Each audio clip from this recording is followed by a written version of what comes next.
Well, congratulations. I mean, I take it as a small win, you know, like, okay, it was a good practice and yeah. I, honestly, I'm kind of pumped actually. And I know I got shit on, but I'm still kind of pumped over it actually. How'd it come up? Well, I know the director, Gene. We've worked together on a number of occasions, and I kind of randomly bumped into him and softly dropped the idea. And he's like, "Oh wow, really, really?" And I'm like, "Yeah, I'm actually developing." Blah blah. He's like, "All right, let's. You want to? We have a kitty for tech and Web3 development. Do you want to come in and talk to us?" I'm like, "Fuck yeah!" And so uh, it was just a Zoom call, but it was me, Gene, these two ladies that handle the finance and the PR behind it, and this fucking guy Dave, who's their IT guy, and basically, I spelled it out as an easier to use budgeting app that was actually geared towards helping people versus selling stuff. And uh, so I kind of got it out, and Dave goes, "Well, why don't we just build our own?" I'm like, Mhm. I'm like, well, if you think that you've got the equation backing to, cross the information over correctly, you can. But like, if you're just going to make an app, you can just start pushing budgeting apps um, on your clientele. You don't have to build it if that's all you want is a budgeting app. And um, we actually looked at that and pulled up Mint and a couple others and NerdWallet. And I'm like, yeah, You just little jabs here and there, yeah. I'm right? just like, here. Well, I'm like, so I'm thinking like, okay, all you see is a budgeting app, and you're not allowing me the opportunity. So I'll just say, okay, fine. Here's budgeting apps. You want that? Go get it. And I'm like, now, if you want something that doesn't use numbers and something that actually like presents a picture to somebody literally to help them actually engage, that's more of what I'm doing. And if you think you can do that, because that's why I'm here, is because Gene said you like the idea. So that's the idea. So the app development as a budgeting app is in play, but that's why I'm here. So I kind of had a couple rounds with Dave, and eventually he started giving me the "oh yeah, oh okay, oh right" type of responses.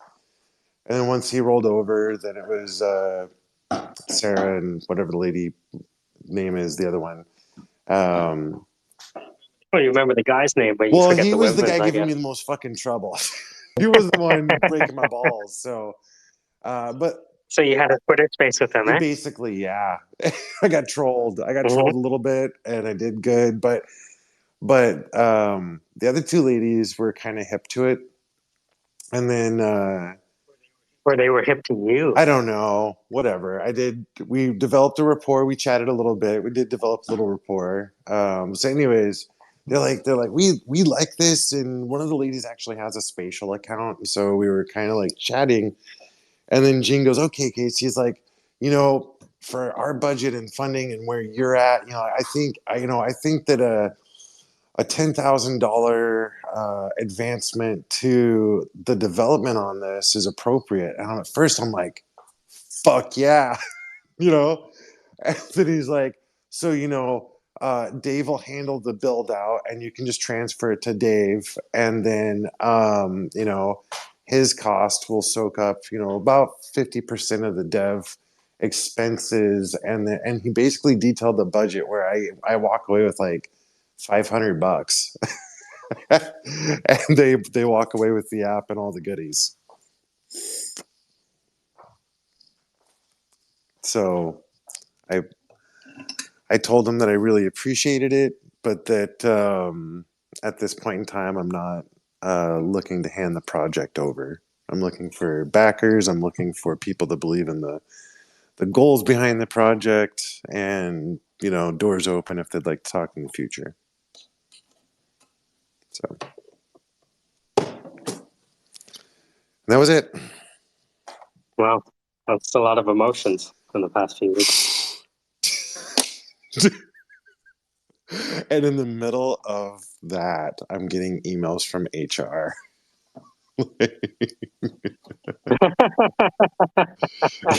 Yeah, that's fuck. You're gonna have to tell the whole story back to Manif because he'll be happy.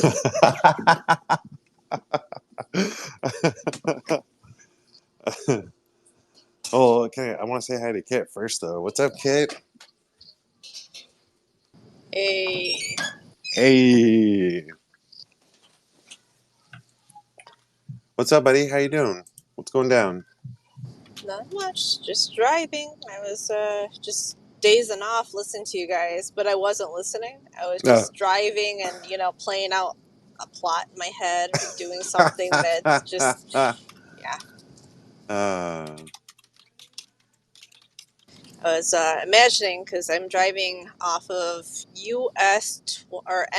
M24, which goes through state of Michigan, north and south.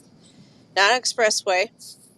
The in between from country area to little suburbia / into the city, there's this one little intermittent area, like just off road.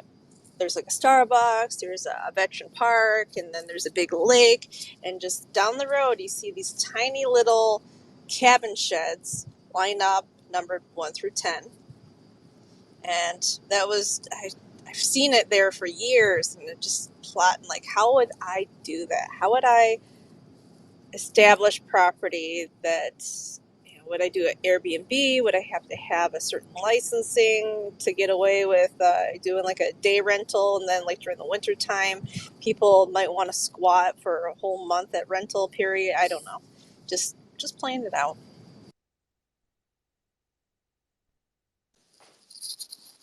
Wow, you really are into the daydreaming. That's okay. And that's okay. I like going down those little rabbit holes. I'm always planning something, and right now I'm just going dead. There's a lot of stuff. Like I don't know if I told you about what my actual occupation was previously. And beginning of this year, I'm pretty much cut ties to it and non-affiliated, and like the whole family company, we're doing a rebranding of names. So now we're under, just a lot of stuff going on. So basically, I have more time on my hands. Okay. I certainly wish you luck on the rebranding. Oh, sorry. Shit, sorry. Oh no, Casey dropped us. He dropped his friends. Just the headset, though. Just the headset. Well, Kit, I've been given my 30-day walking papers at my job. And it's a weird contractual exiting situation where I have to perform in the small chance that I will stay, but I won't get paid on anything I perform on in this month if I don't. And I'm being kind of forced resigned, but I'm not taking it. So there's a bunch of poo that I'm plowing through on that end. And then on my passion project, I am starting to push towards actual app development for my financial literacy app. And today I had a meeting with Granite State of New Hampshire, which is a nonprofit. And I know the director pretty well, so he invited me into a meeting to kind of pitch the app, because they do have a small kitty of funds for developing and basically I thought it was going really well and that I might have scored like a $10,000 sponsoring, and it turned out that what they really wanted was to give me like $500 and take the project from me. Oh, those motherfuckers. Yeah. And it was like, well, I think we could probably put about 10,000 to this, and then they detailed the budget that soaked up $9,500 of the 10 grand. I'm like, where? So what happens to the app after this 10,000 is applied? Well, that's property of Granite State now. Like, oh Yeah. no, thank you. Just, I mean, Yeah, I'm out. yeah, I know how that feels for sure. I honestly, I'm proud of myself for getting through it and being able to describe what it is clearly enough to overcome the objections, reach clarity on what the project actually does. Like this past couple of months, I've been kind of hitting it hard, and it paid off today in that regard. So I feel good how I did, at Yeah. least, One of the. and Oh, go ahead. and I feel like I can claim now that I have my first evaluation at 10,000. So, so fuck you all. My project's worth 10 grand. Yeah. Well, nothing's new in that case. It's funny. Yeah. There's Robert Wetzel, um, and the whole thing that he's been Yep. developing, like, Hellbenders. well, it's not the Hellbender. I mean, Hellbenders is a project, and all this other stuff are different projects. And Robert's actual thing is versus infected, but the underlying, base of what they're building is through Scobie Social. Scobie is the everything for using the same technology and the tokenomics. If you're going to mint out a project and work off of, I hate using it like Amway, but it pretty much is like Amway. But it's a token retention within your ecosystem, and it pays out royalties to whoever brings people in and yourself. So yeah, I find that very interesting if you're ever wanting to start a project up, and make sure that you are indeed going to get residual income from what's going into it. And if you're going to do it in like home, think of it as property. The platform and so forth is you're investing into the property. And on top of that, you're getting royalties from the buildings that are being built onto it. And let's say you take part into those buildings, and then renters come about and open up their individual businesses. So then you subleases, so forth.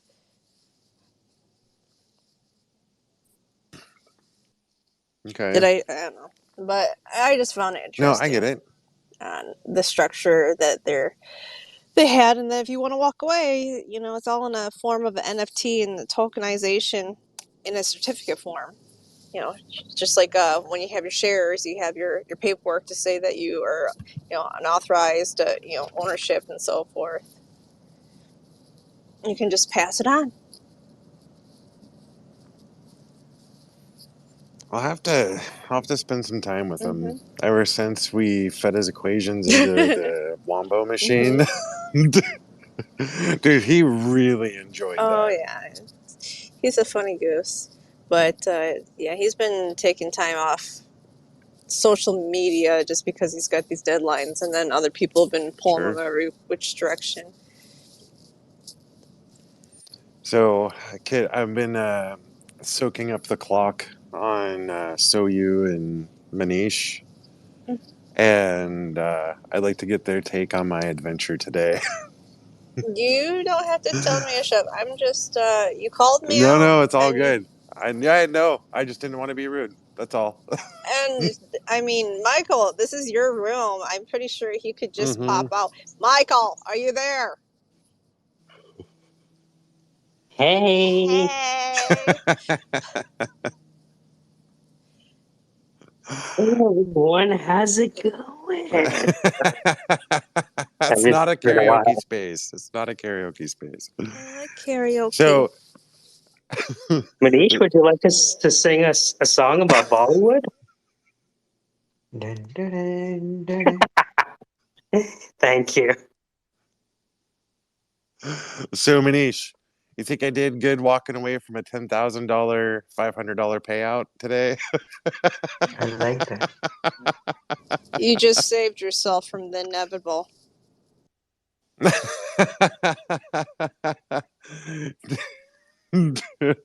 Man, I gotta be honest. I got excited for a hot second.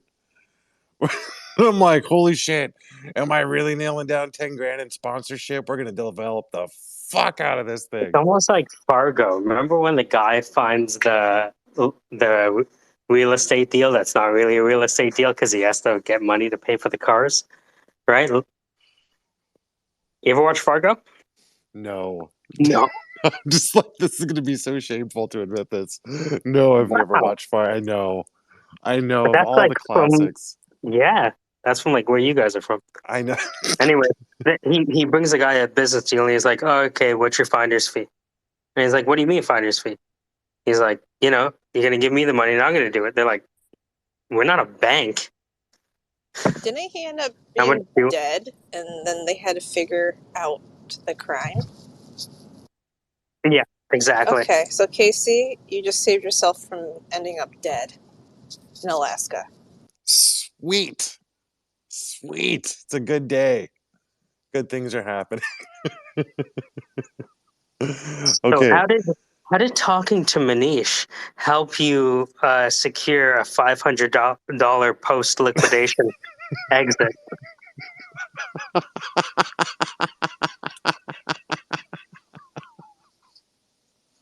Within a few minutes, in a matter of minutes. Yeah, we should talk more. Yeah, that's the quickest exit I've ever seen. Well, we move towards that which moves away from us. So the next thing you're going to hear is, wait a week and you'll hear back from them. Hey, we were thinking about what you were talking about, and I understand you want to be at the helm of this, right? Blah, blah, blah. Yeah. I'm going through my Rolodex now, and I'm looking at the people I know personally that I can approach with this and where they work. Have you tried out the updated Glide app? I did. Am I safe? Nope. No. Natural language, right? I like that. That was a nice touch. Did you try calling the number? Oh, no, I didn't. It works. Oh, that's great. It takes a phone number and it does a text message.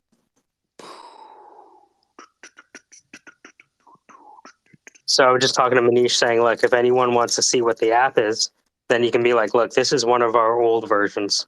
I can show you the new version. You know what I mean? So, Casey, I was curious, how many of your comic book pages and little narrations do you have in that collection yet? 25. How many are you planning on making? I don't have an end. Okay. Yeah, it's open-ended. 'Cause- I have as long as the lore and the plot twist can keep up and I can keep up, we'll keep going. Well, sometime, I know you do it for fun, and I mean, as all collections should, is just say, oh, it's for fun, but I don't like your lazy mint method. I want it to be up. Neither do I want to help you make an actual collection on something, and the only thing that I'm actually good at is not Ethereum. Unfortunately, I'm sorry, but So, all right, so check this out. I screwed up my schedule, and I thought it was this last weekend, but it's this coming weekend. The DeFi elitism workshop is going off in their Discord, where we're going to be going through smart contract, building an application, coding. And Chris already told me, he's like, when you're ready, go through the workshop with us, but then come see me directly and we'll get you squared away on your smart contract. good. a temporary, not used in the contract, but when you want to upload your stuff, you can put it into the cloud service that gives it, on your file folders, you have your file drive that you can, or in a nutshell. So you have a file folder that has all your image files, and you can see where it is on your computer. It says, C drive / and redirects to Windows, documents, or wherever the hell you put it into. And then if you're going to write, let's say, the JSON for the metadata associated to that particular NFT, it will have to reference to that drive. Now, unfortunately, it gets screwed up when you move things around to a different folder, because then it will come up as an error. Sure. The thing that you can do with putting things into a cloud service, such as NFT Up, is each NFT has a file folder is created called a CIID, which is just like a PII. That gives a identifier to that creation. So the JSON file will be associated to it, and to pull up on OpenSea or pull up on was it Magic Eden or something, you can just have the coded contract redirect to those image files. Or if you need to swap it out or something, you can do that. So, okay, and that just feeds off of the cloud. Yep. Can I... And that's specifically for minting, right? Well, minting, or if you already want to do a one-to-one or a full collection, or you want to do airdrops. What if I wanted to do... Well, yeah, what if I wanted to do like a dynamic NFT? Yeah, because the dynamic NFT does the call to, which file is it being referenced to. That's where everything is being written out per the contract's, intentions. But the tool you're using on that is NFT Up. Is that right?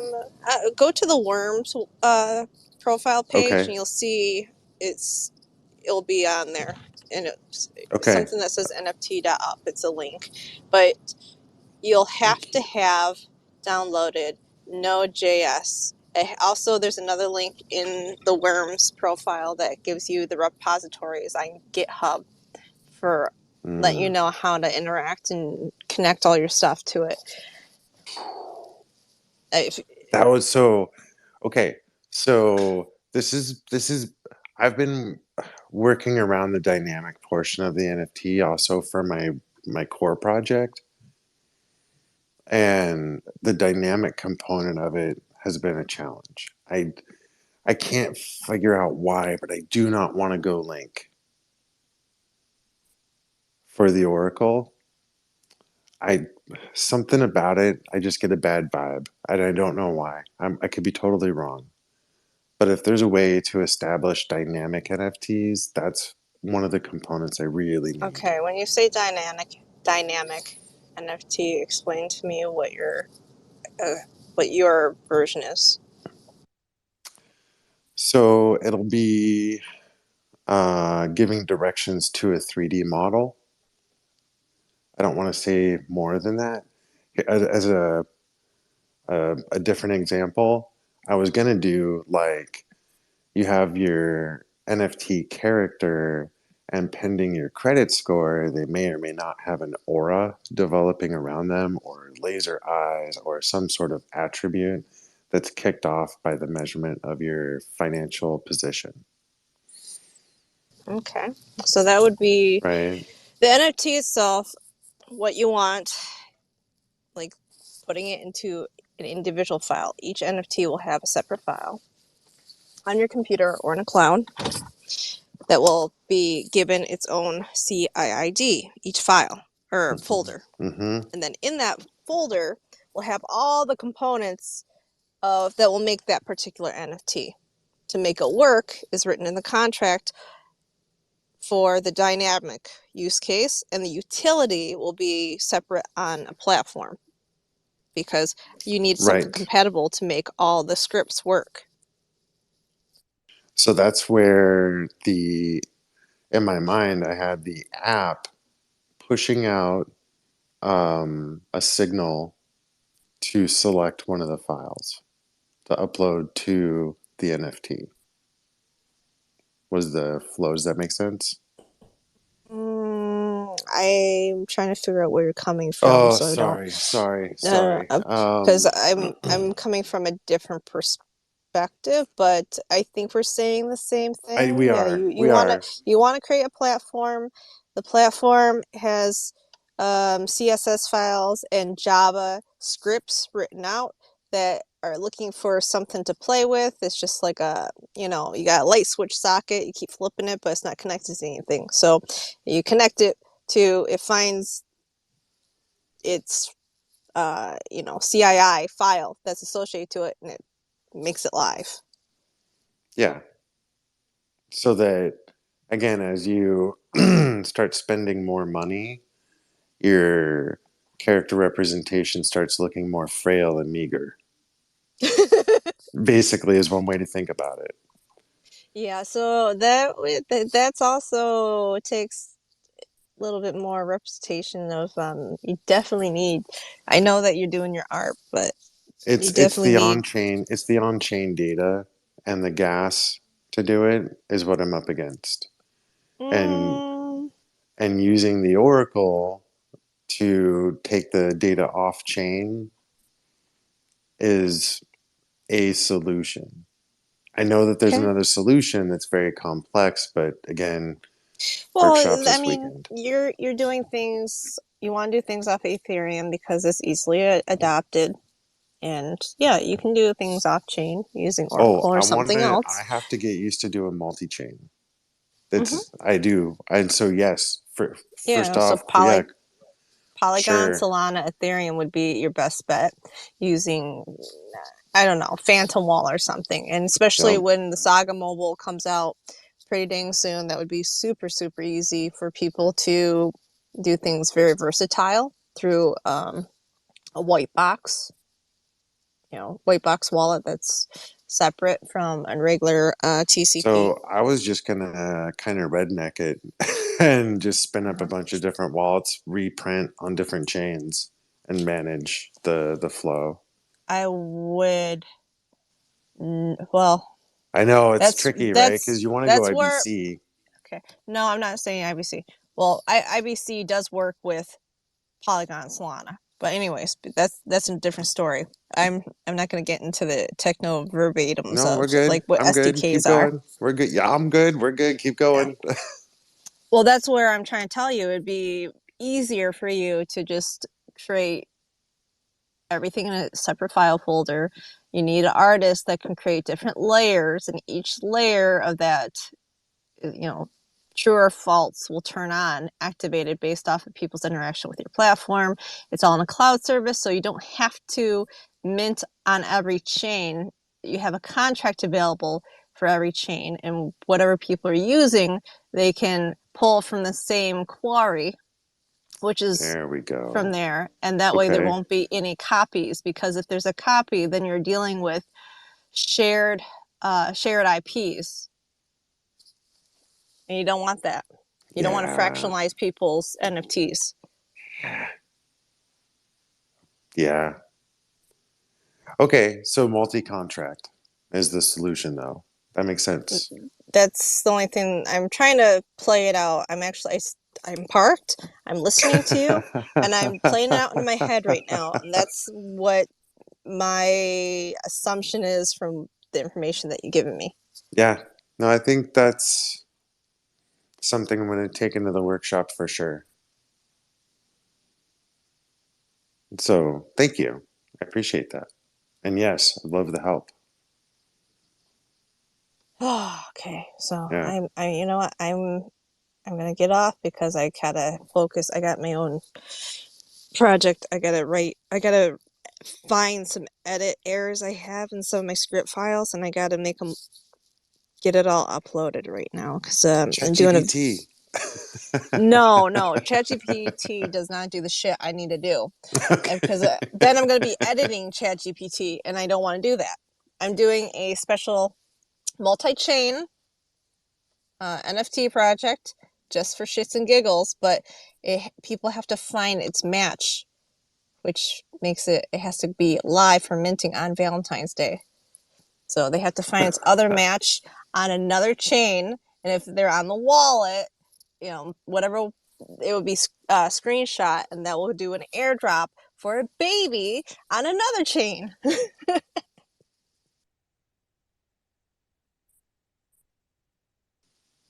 Nice. Breeding them out. Okay. All right. Manish, are you still with us? Hello, Manish. Are you ready to take over the world? All right, buddy. So the question of, is it sellable? Where's the money going to come from? I hear you. I'm working on it. I'm working on it, man. Can you hear me? I can now. Yeah, so if it was sellable, they won't, buy it for $500, if you will. So that's not the right, investor. Oh, totally. Absolutely correct. That's not a They good could match. be. They could be. Well, Yeah. you know what they could, you know what I was thinking? Mhm.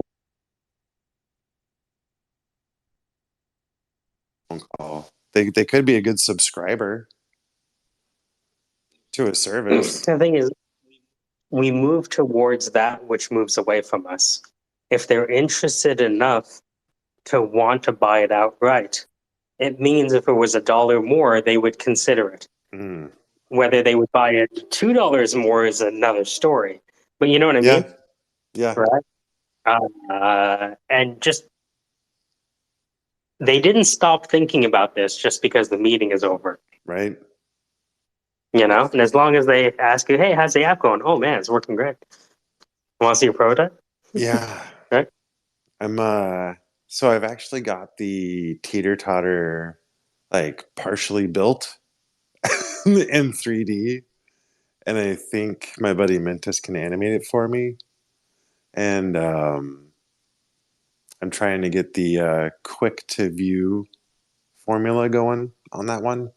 So we'll see, because I need better clarity on the initial screen picture. But by the way, Well, keep in mind that whatever you test, even if it's the thing that you're in love with, God knows what the users say. right. Oh, hey, on the app, do you have the capability of doing short video, or is it static image only? I can. Well, that's an interesting question. Is it a video hosted on, like, where's the video? Where might the video sit on the interweb? I don't have it yet. All right, let me test it with the Soka beat I'm Yeah, using. any. What is this sheet called? Is it Casey app? Casey app test. If I create a video link. Okay, I updated the thing. Let's see what happens with the app. If I put in a YouTube URL, will you draw me the video? Let's see. Please, sir. Component. Please, sir. Please play the video, sir. Image picker, file picker. Ooh, file picker. Media, image, audio, video. Yeah. Oh, it just did it. So if you open up back the app, you'll see it if you tap on their. I wonder what the size limits are. I wonder if you Yeah, can stuff a decent video in there. I think we should be okay. I mean, you can start with YouTube, right? But if you try the app, tap on it, scroll down or scroll up.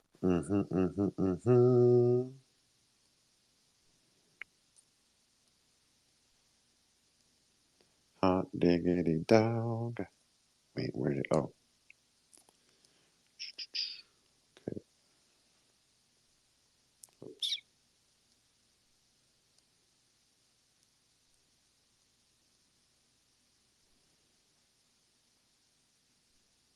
Glide uploading.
There we go. Sorry about that. All right.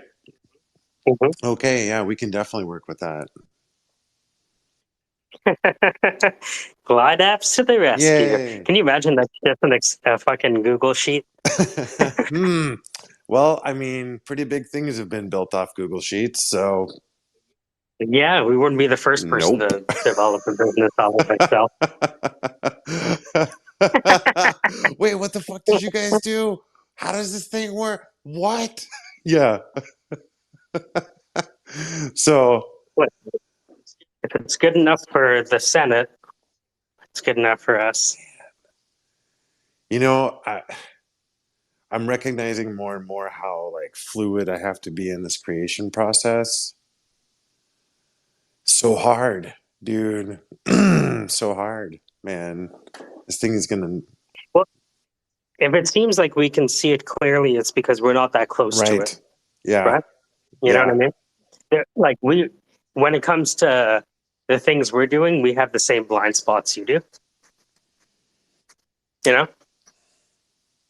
Man, I look at that Figma screen and some of the more developed images and clumps of info.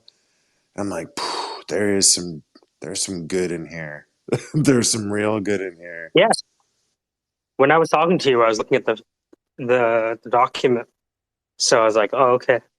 You know? So when I saw like the four corners with the attributes, you know what's funny? It reminds me of the graphic that we did for Zilliqa. I'm not sure if you ever saw it. I think it's some of our best work. Let me put it to the By top. the I way, think you will fucking love by the this. Yeah. way, great use of the zombies in the title. Yeah. Yeah. So check this out. So Zilliqa, out of the National University of Singapore, was a blockchain that was using proof of work, but only for the consensus part. Hmm.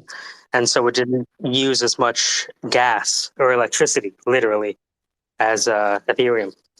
And so it's live in Singapore, and I did a marketing bounty for them.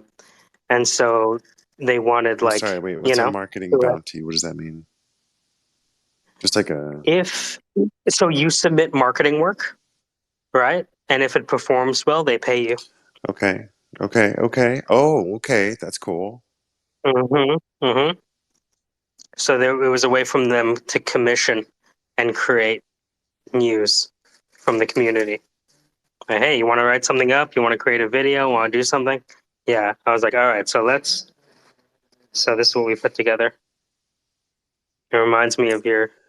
Because the characters are in the middle. And you got the Hmm. four sections. Okay, okay, yeah, Yeah. yeah, yeah. Okay, I can appreciate that. Yeah, that's not a bad graphic. That's not a bad graphic, Mike.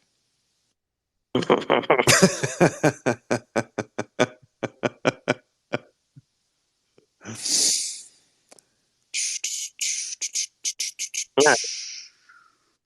It was based on, like, hold on, let me see if I can find it. Hmm. Yeah. These are some of the other graphics that I Okay, created. I'm gonna say it this way. Not enough to make me change my course, but I'm saving this pick. You know what I mean? Mm-hmm. Like, gotta hang on to this one. Because I So think there might be a way to it's almost like incorporate that idea into what I'm. So yeah, sorry, keep going. it's almost like a teacher did it. Well, in a sense, that's kind of what's happening. So yeah. Do you see the second graphic there at the Oh, it top? just popped up. This is from 2018. Ugh, what is this? Blockchain. What is this? It's from 2018. You said. Mm-hmm. Hmm.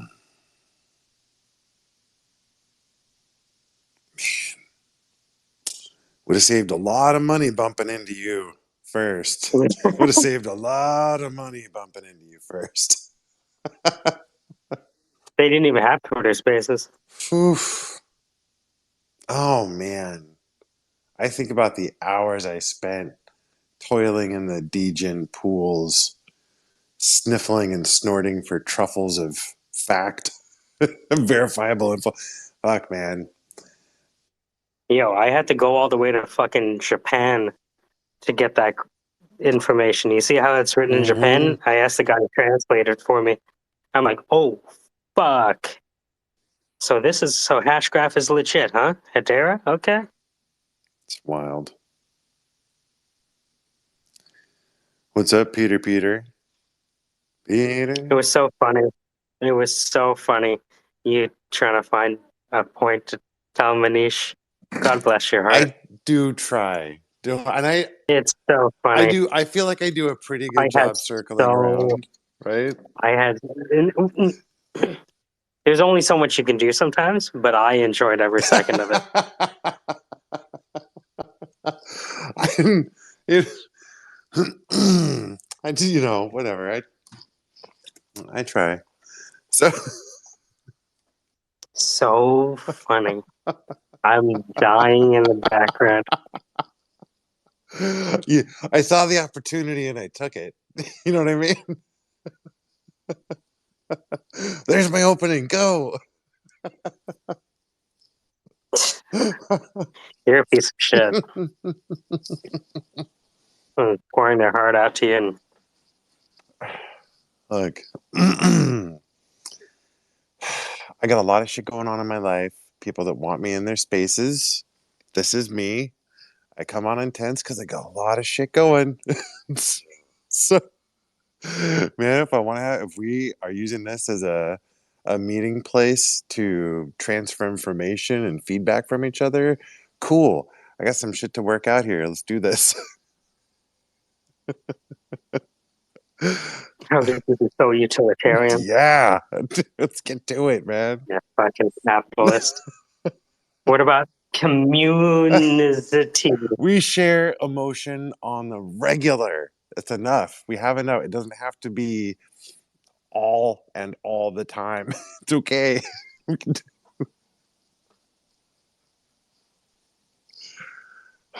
balance. I wish I knew you like this when I met you. You knew exactly what you were getting into right from the beginning. You are a white cisgender male. I was just waiting for it to reveal itself. First come the smiles, You then come the lies, last comes gunfire.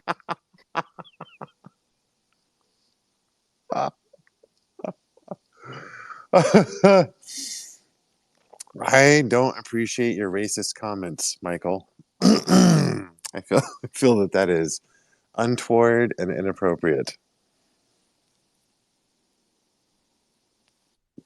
I'm a minority. I don't know if you're not able to look around my neighborhood. I'm the minority. It's me. White cisgender male. There's not many left, man.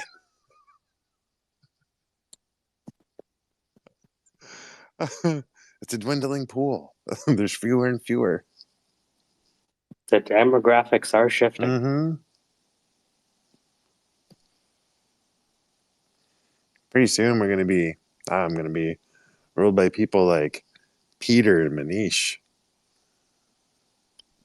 Yeah. I had this joke about how the Indians and the Chinese are going to run shit one day, and so I just want to like um, be like their assistant, and invest in both sides of the culture war, so that no matter who comes out on top, you're still good. I mean, like, look, I sound white. I can be useful.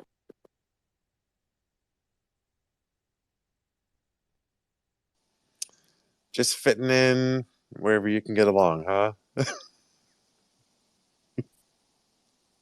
That's it. Just rolling like a coconut. Just Yeah, coconut doesn't decide where to roll when it gets dropped from the on high. just goes with the gravity. That's it. All right. So I have to say, man, the instantaneous, like, all right, let's fucking do it at build time, whatever, flight, Hmm. whatever you want to fucking, I don't care anymore. Hmm. Let's just do it. It's gonna be janky as fuck. Yeah. It's gonna Yeah. be duct tape, Fuck. blood, Uh-huh. right? It won't hit the nail on the head, but it'll be a start. And I think that's the right move. I am ready to fucking. I've done so much thinking about this. You know what I mean? I want to build something, dude.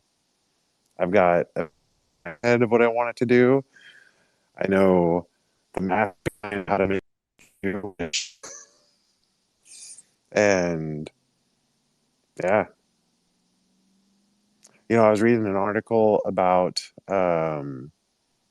the bank pressure on uh, certain marketing for information that pushes people away from the bank Mm. and how aggressive they are in attacking that. Hmm. And it further fuels my motivation. Yeah, it's the type of product that has to come from outside the institution. And yet be built from knowledge gained in Of the course. Oh, institution. every great entrepreneur was once a really great employee.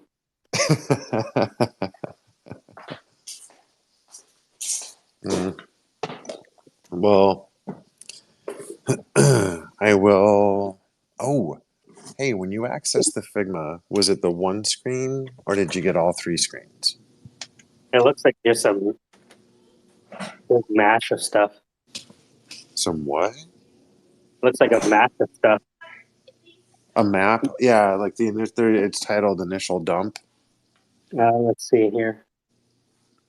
Continue with goggle. Sign in.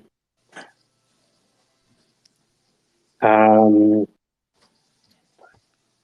Maybe I oh, need okay. So, to. so there's a few here. Okay, I see Yeah. wireframe. Yep. WebGL isn't supported. Fuck. You should see one that says Financial Literacy Prototype. Uh-huh. It's not letting me open it because it says it's using WebGL. One sec. Just send this to myself on the phone and open it up. Listen, motherfucker, I have problems of my own, all right? That's my favorite. That's what killed me. That's what killed me. All right, hold on. Okay, I'm looking at it now.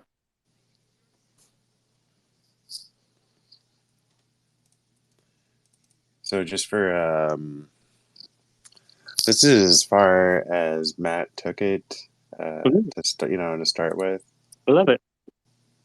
But just for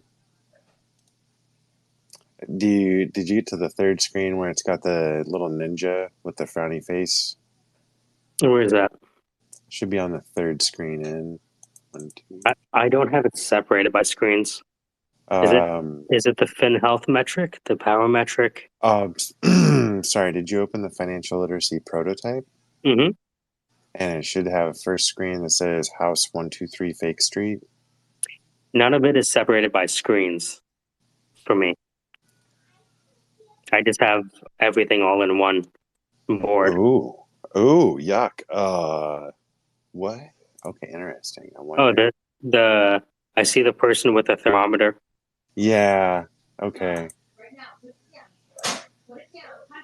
Ooh, Hunter's reason some shit. Um,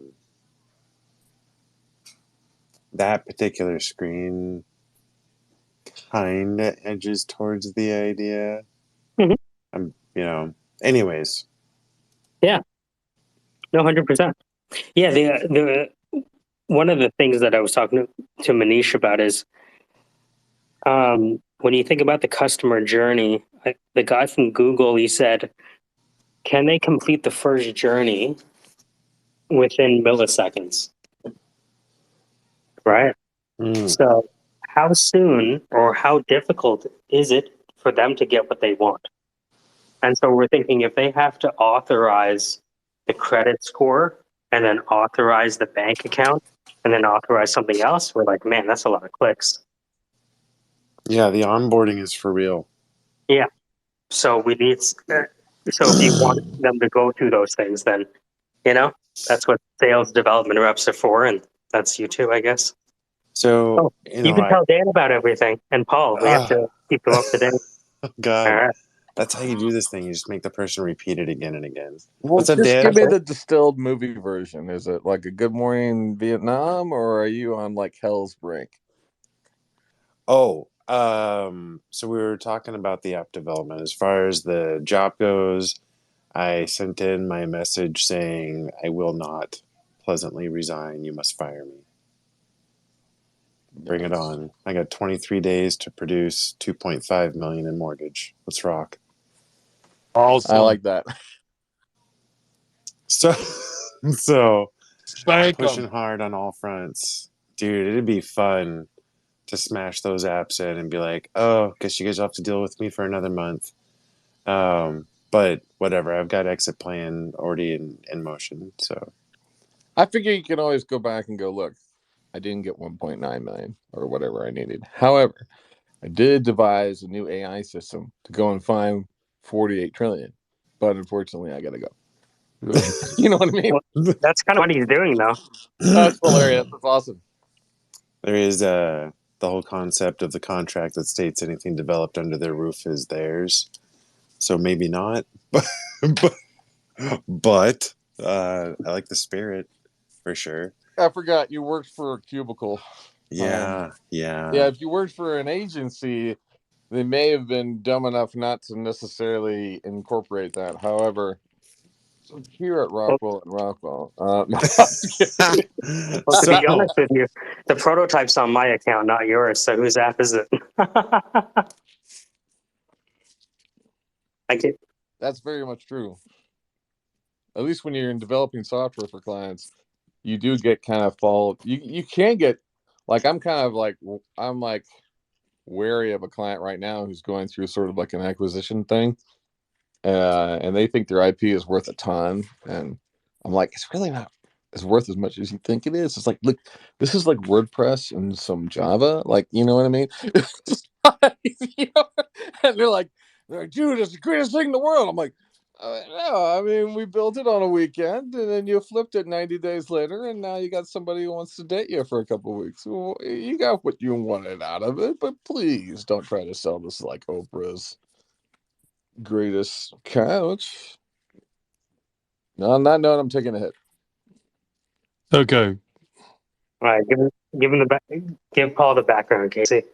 all right. So today I met with Granite State of New Hampshire, which is a nonprofit focused on finances and education in New England. And I've been working with the director Gene for a long time, and I kind of happened to bump into him, spelled out the idea a little bit. He invited me to a meeting with their board to figure out if they would want to apply some of their funding grants to this project. And so This when is it the one that incorporates the getting to know your financial literacy through the wizard storytelling. literacy, yes, it's literacy, and yes, it's literacy. Yeah, no, it's the financial it's the financial literacy app, yes. And so so That's good. you like yeah, so I met with them. Their IT guy was kind of a dick. But the other two people were pretty much instantly on board, and the IT guy came around, and then Gene stepped back in and was like, well, I figure $10,000, and this should pay for this part of the dev build out, and this will pay for this and this and this and this, and that gives us a budget of like a window of like $500 for it. I'm like, what? He's like, wait, he means he's gonna give you $500 or the 10 grand? what he was trying to pitch was, we'll pay for the build out on an estimated budget and do it in house and give you $500 for the effort and wish you a good day, and we'll take the project. That was his pitch. Yeah, And I would say no. I did. I did say no. But who are these guys in the space? Are they people like of the fringe and fabric that we're talking about, or are they like they do work with mostly low income situations and low income people. And like Manish and I kind of made a joke about it, but I wasn't really joking when I said, okay, so they're not going to be part of the build out, but they'll probably be a subscriber. Yeah, I mean, there's a lot of just all around energy there that's not a great vibe. I agree. So all of that, I think, is where you kind of go like, you know what? I think that's when you break into a completely new narrative in front of them. Like, you know what, guys? I'm sorry. I got this opportunity to interview the most famous bass fisherman ever, and he lives in Sweden, and they're going to fly me out there for like 4 months just to get to know him with the bass, and the fish. Anyway, I don't know what we were talking about. So it's okay, Dan, but I appreciate the spirit of what you're saying, but I'm looking to build bridges, not burn them. So I made a politically correct exit and said no, but in a pleasant fashion, and in the future, let's talk, etc. But yeah, it has to be. Just look at them and say it has to be some other options, and we'll come back to you. So. I like that. Mm-hmm. I like that wording. That's a good stall too. Well, I need to think of some more options here, because these don't work, but I can think of some more. That's really good. Okay, now That's can I whine for just maybe 3 minutes? Please. Okay, I won't whine so bad. I was so excited. I got my new MacBook Pro M2 decked out, 32 megabytes of memory, 2 terabytes, whole 9 yards. And I'm all excited. I do the migration. Migration goes great. Seems like everything's working. But the one program that I use the most, Rosetta, doesn't handle the translation between Intel written applications and them too. So that means everything that I've got on my Intel Mac that is virtual, I have to reconstruct like I was building it brand new, installing the software, setting the stuff up, copying the data over. And it's like, okay, this is going to be a 3-month transition when I have time. Yes. So I'll be carrying the old notebook and the new one. So anyway, but I'm happy. It's fast. So that's my bitch. I was feeling pretty bad there for a while, and I knew that any response I give you would just be sort of that kind of one where your drunk friend actually just like wrecks his front end, and you're kind of like, it's your favorite. At least you wrecked your favorite car. You know what I mean? It's like, I hate that. I hate the space. Yeah, it's just, and nothing, again, it's, and what really kills me is how they wrote, well, you just screwed. in parallels, it's like, okay, you're just screwed. Oh yeah, by the way, because the M2, these are the only things you can run because, of this reason. And, it's like, okay, they didn't want to spend the time and money, but I understand. I went through a moment of total depression, hit bottom, and then bounced back up. And then I hear all of y'all and I hear KC. My life is good compared to what KC's going through. So I'm a happy camper. I'm here to provide good contrast There for you you, go. buddy. I got your back. There you go. Okay, that's my session. I'm done. Back to it.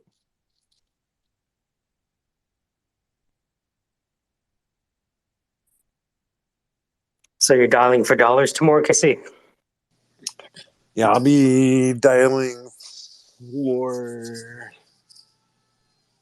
3 different categories tomorrow. Hmm. Gonna be a lot of outreach tomorrow. So we are building up the effective hit list tonight and making sure we're ready to rock for tomorrow. I know 3 of the people on my list I can get a hold of before 8 o'clock, so they get priority. Early worm gets the sales pitch.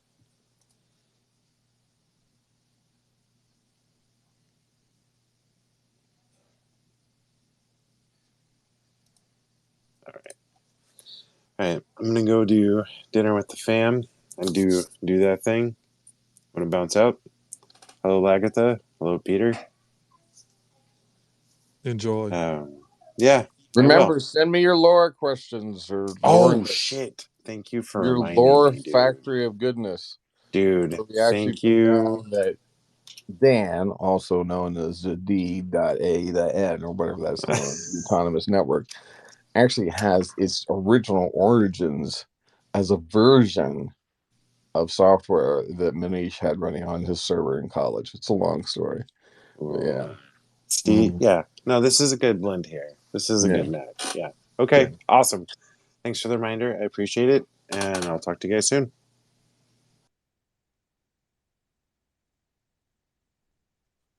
So, Michael, I saw your Leonardo stuff. That's pretty cool, man. Dude, yeah, That's kind thanks of for like putting the me on same to that. functionality of Runway ML, similar at least from the That's models that are exactly, there.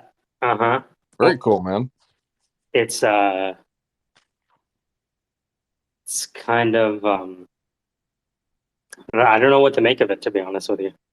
It's like, well, you did what I wanted, and it didn't take that much time. Now what do I do?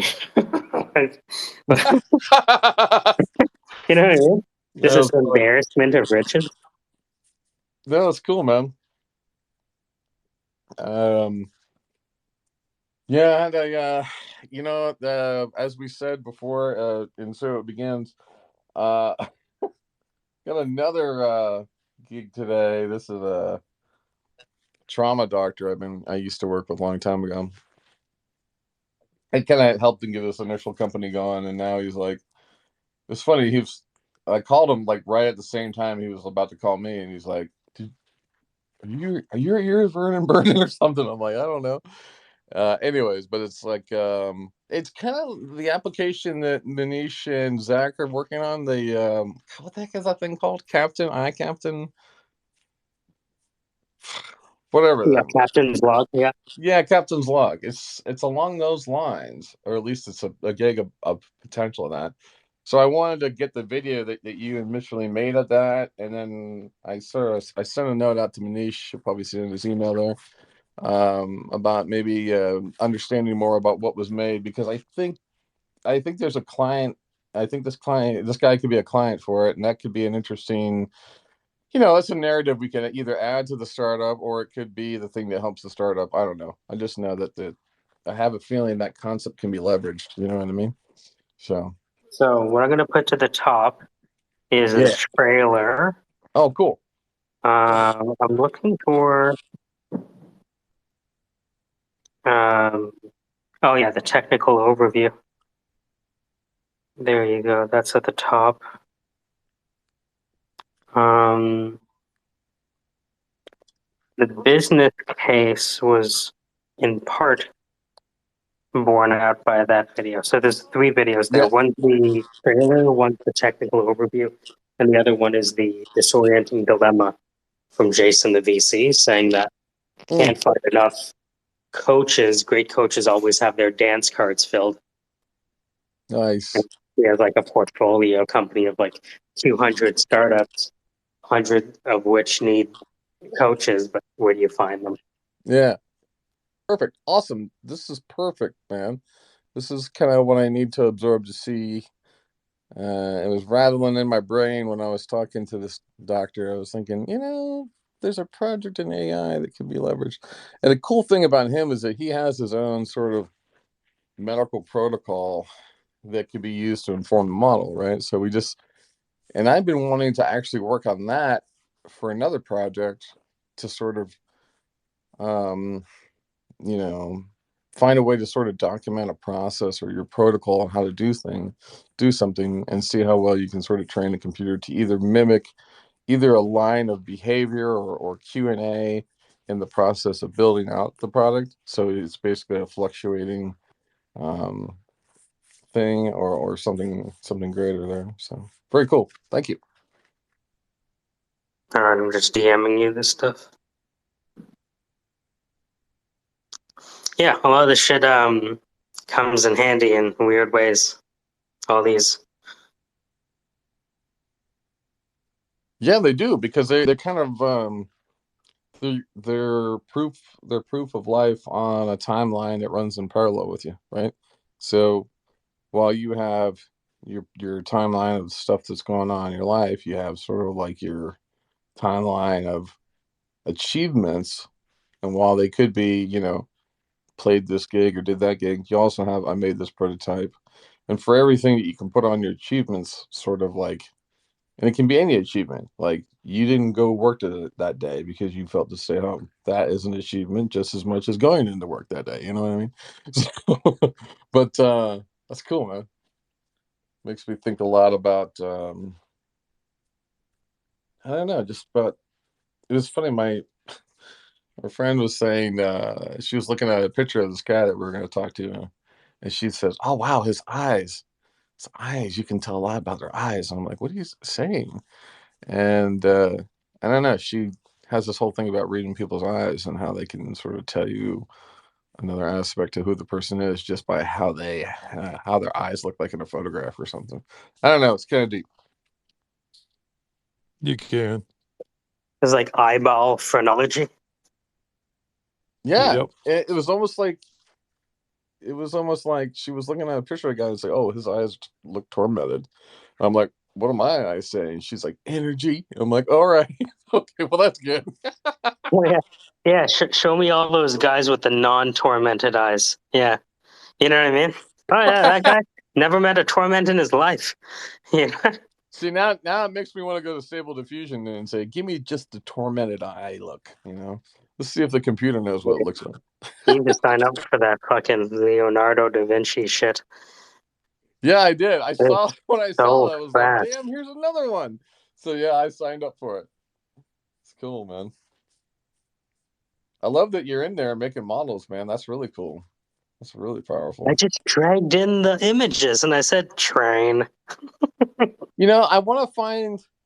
It's funny. It's like I know we're playing around with the image one, but now I'm kind of hungry for the PDF one. You know what I mean? I want to What's load that? in a bunch of pitch decks or load in a bunch of PDFs, and then what are my model options in terms of what I'm trying to make? You know what I mean? Well, Like I would be down for that. since OpenAI is available over Azure, if you have someone who knows how to use Azure, anything you want is now possible. Like all that shit is like, because we used to have to hack together a fucking Pabbly and Google Sheets and Python on a Colab notebook. But now that all of that OpenAI models, it's just like connecting to AWS, right? But it's Microsoft Azure instead of Amazon. What's the difference? It's All easier. that. Have you used Azure? Yeah. Have you Yeah. I've set up Windows servers on it and that do kind of you thing. can you do me a favor and just like peek into what it's like invoking OpenAI's API over Azure? Because I know that's going to come up more and more. Because if it's on Azure, like you can do whatever the fuck you want to it, you know? Yeah, you got a lot of connectivity all over the place. What I liked about Azure is I had servers sitting at a physical location, and you could physically, active domain, connect the drives and share the physical drives between the two, and one would be in the cloud and the other would be physically sit in front of you. It's really neat stuff, and you can do the same thing with remote desktop when you access a Windows server or whatever. So there's a lot of neat stuff. Yeah, I'll look into it. I'll check it out as soon as I get through crying Yeah. here and going through a box of tissues. So, We'll but yeah, send I'll you take a another look. box for this one. Yeah, because that's the core of it, right? Yeah, Because yeah, before we had a Google Colab notebook that was accessing the OpenAI API, and then Manish found Pabbly, and then we started using Pabbly with Google Sheet to use individual spreadsheet cells as input as a prompt for OpenAI, and now yeah. all of that is completely unnecessary with Azure. It's all just built in. hmm Okay, I'll take a look at it. I'll log in this evening when I get back Hmm. to the house, and I'll see what I can figure out. Because that stuff about like consuming the data from 100 pitch decks, that's now, you know what I mean? It's hmm just, I don't know, as long as you can cover the cost for the tokens, right? The train. Yep, Yeah, yep. it'd be good to know the capability of that as we add it to our combined intel of capability across people's. You know what I'm saying? I might know somebody who does it all day, every day. Azure, that is. Nice. Good evening, afternoon, whatever it is for you guys. I think it's evening. How's everybody? Good morning, Manish. Hey,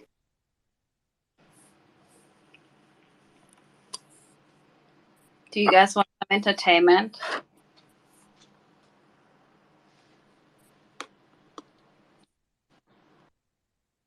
you going to send us the link to the TikTok? No. If you want to watch my TikTok, go on TikTok. Don't be stupid. Do you guys know what a statement is? Yes. If your supplier sends you a statement, what does that contain? What does it tell you? It's a listing of all your outstanding invoices and any late payments or any additional fees. Yeah, correct. And if you, as my customer asked me to send you one, and it's the 13th of February, and I sent you one as of 13th of February, there might be invoices on there from January and February, maybe even December if you didn't pay your invoices, correct? Or That if is you correct. partially paid some. Yeah, that's what I thought too. Now I have a customer saying, I don't like the new system. Your statement was wrong. Delete it. I don't want it. I'm like, what do you mean? It's not wrong unless there's a wrong invoice on there that's not yours, right? He just goes, I always had correct invoicing from you. I don't like this new system. I prefer you redo and send me January only and then hold February as I'm still purchasing during February. And I told him, dear Mr. Smith, it's not Mr. Smith, obviously. The statement was as of dated yesterday. The statement shows you all unpaid or partially paid invoices created up until that date, along with their due dates. And on the statement, your January invoice states it's due on the 20th of February, and your February invoices are due on the 20th of March. We do realize that the highlighted phrase under the statement, in conjunction with balance due, might conflict with the due dates, which can be confusing, but we're working on the wording to not have conflicting messages. But your account shows that you've always paid on time, and we appreciate it. If you have any more questions, please don't hesitate to contact me. Right? I was really fucking friendly because I'm like, you shouldn't be running a business if you don't fucking know what a statement is. And now he tells me he doesn't like my sister, and I should delete it. I should delete my statement and not send it to him. He only wants the January one. What the heck? There's one invoice on there. Take the February one. Look at the invoice, that one invoice out of January, and pay it on the 20th of February. Is that hard? I don't know. Am I too much of an accountant, or is that just general knowledge? I don't understand. No, you're just bumping up human being that doesn't want to deal with it. It's difficult But he's sometimes. asking for it. I wouldn't have sent it if he wasn't asking for it. He literally said, can you please send me an up-to-date statement? So I sent him one, and now he doesn't want February in there because he's still buying February, and so it's incorrect. I was like, it's not correct. It can't be incorrect just because you don't want it on there. But I can't say that, right?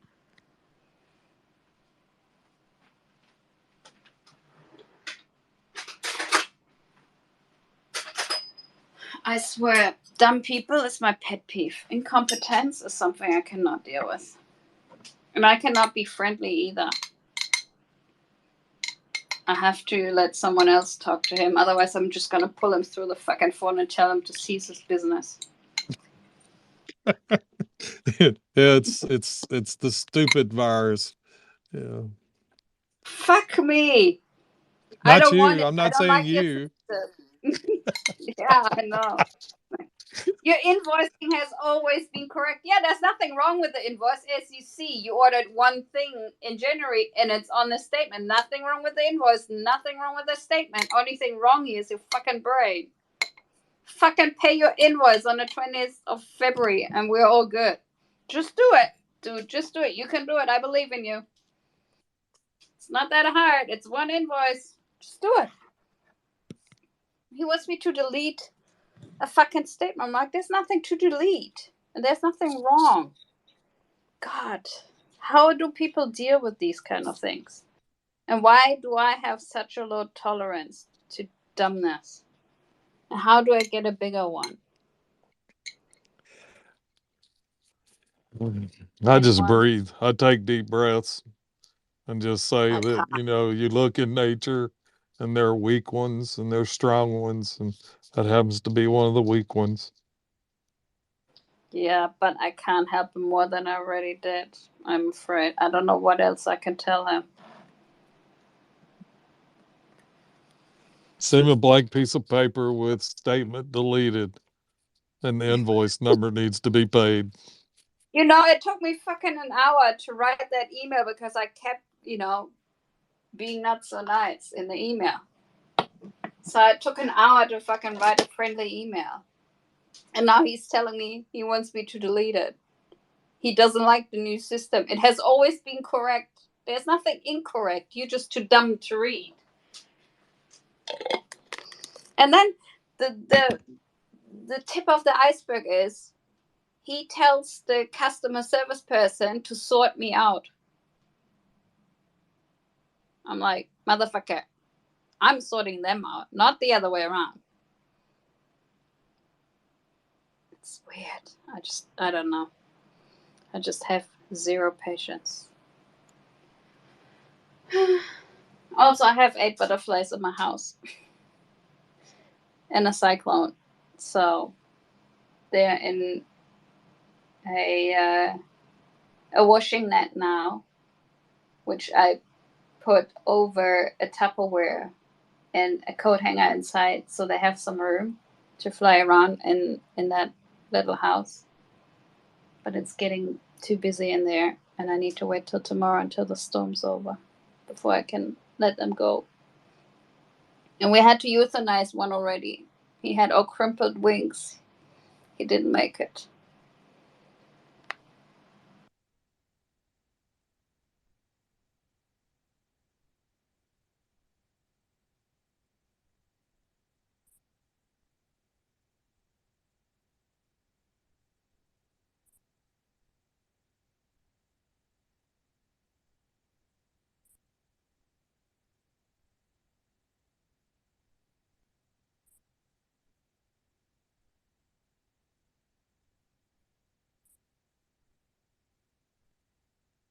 All right, I'm gonna leave. You guys have fun. Have a good evening. Thank you. You too.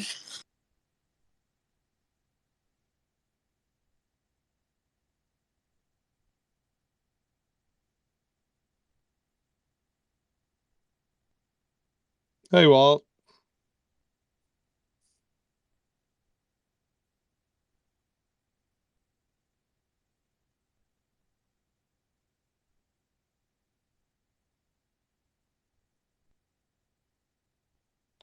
Hey, Mike, bump Walt up.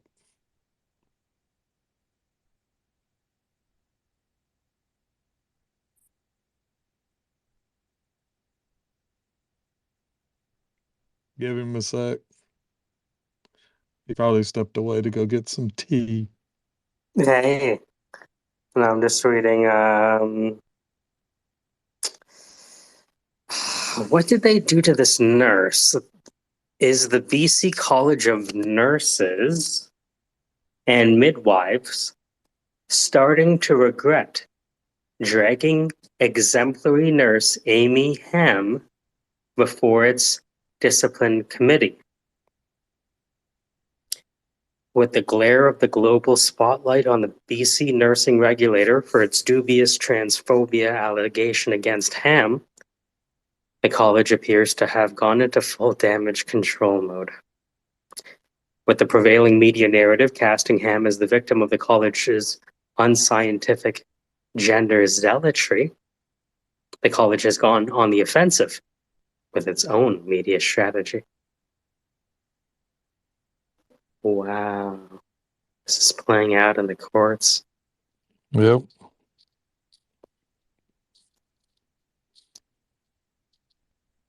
Oh, she's Drag. supporting. Yeah, drag Walt up.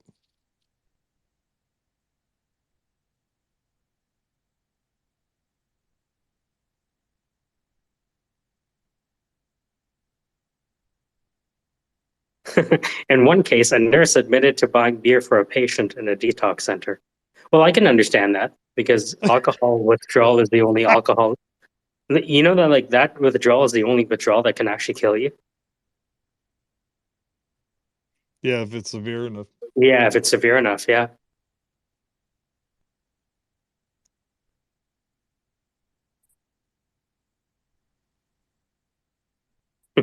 As the hearings drag on, you asshole. Why'd you have to say that?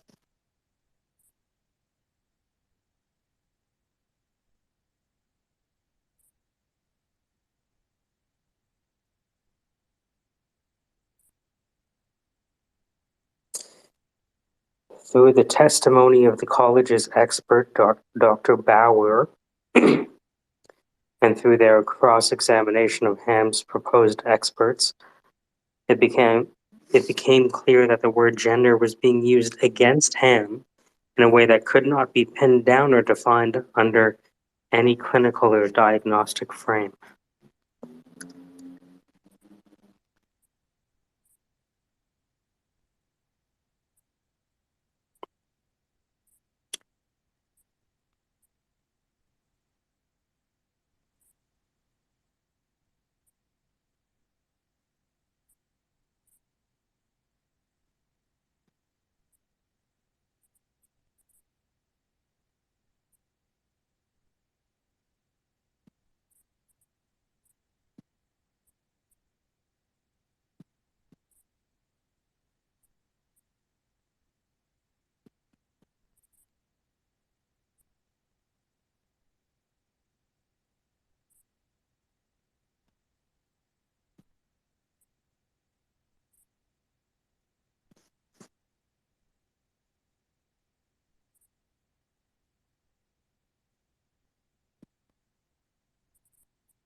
Wow, wild.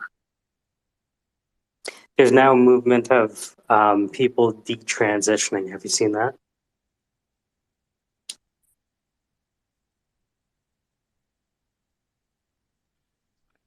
Yes.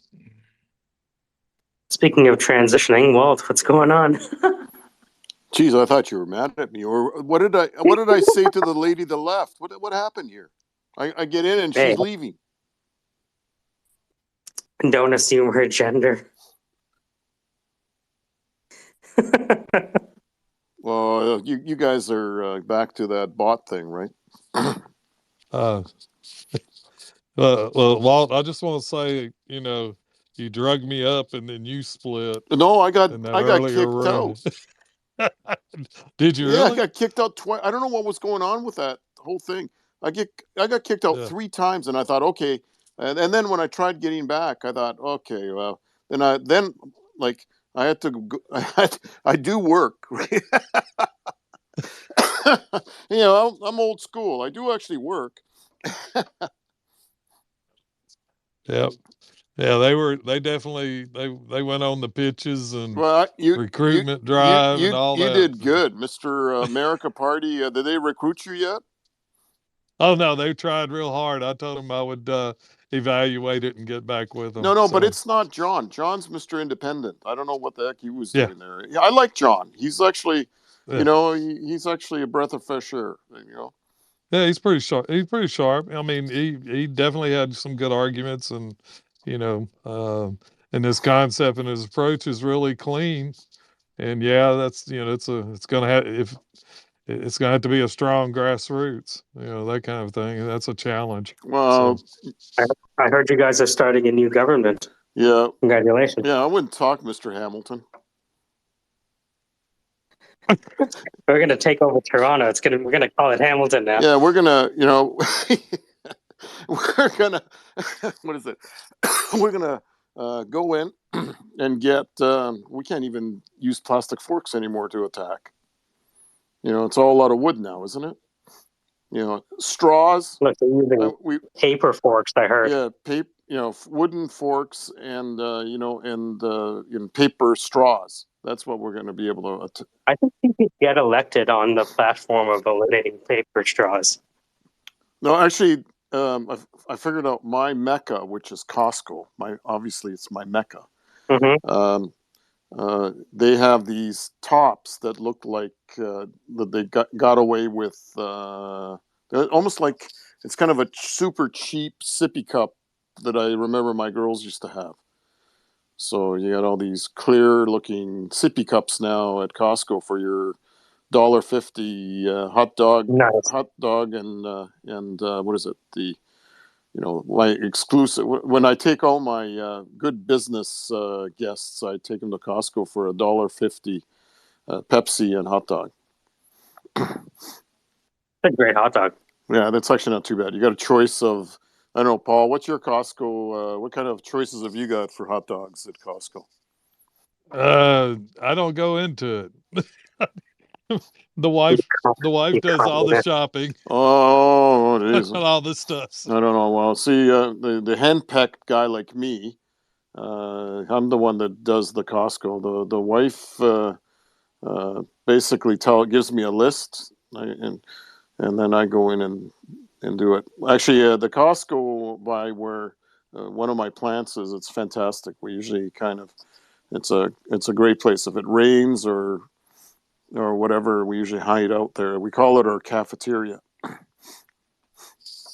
I've heard it's got a good reputation, but I don't eat a lot of food prepared out, fast foods or anything along that lines. I'm real picky about what I eat. Where are you from, Paul?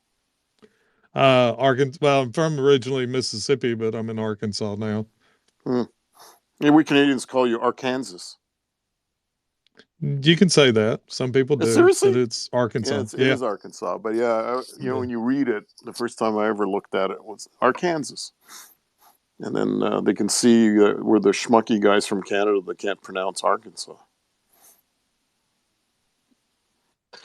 Yeah, but I can pronounce A. Yeah, that gives you citizenship immediately once you go across the border, right, Mike? It's it's part of the naturalization exam. You have to get but the thing is the timing when to use Okay, it. Paul. you know, that kind of I'm thing. going to repeat after me. Take off. Okay. Before you say A, Take. remember how you said Uh huh. A? Now you got to say Uh huh. take off. And Take you, off. and you hoser, eh? Take off. You hoser, eh? Take off, you hoser, eh? And you got to be holding a beer when you do it. And have a shit-eating grin on That's your face. I got you. that's the gag me with your spoon Canadian style. Take off, I you got hoser, eh? you. I got you. That's good. Yeah, that's very trailer parkish. But I don't think we have many trailer parks, do we? There's like trailer rest stops. Yeah, that's what they normally. But I think around the Hamilton area, you got to go into Grimsby and maybe go. No, hold on. Parts of Burlington, like the northern parts, like when you go closer to Milton in that area, I think there's one out there somewhere. But of course, they're luxurious trailers in trailer park.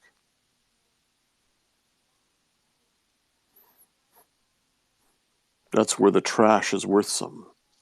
They got any triple wides? Yeah. Sorry. So how did you survive these guys? Who, Yeah. me?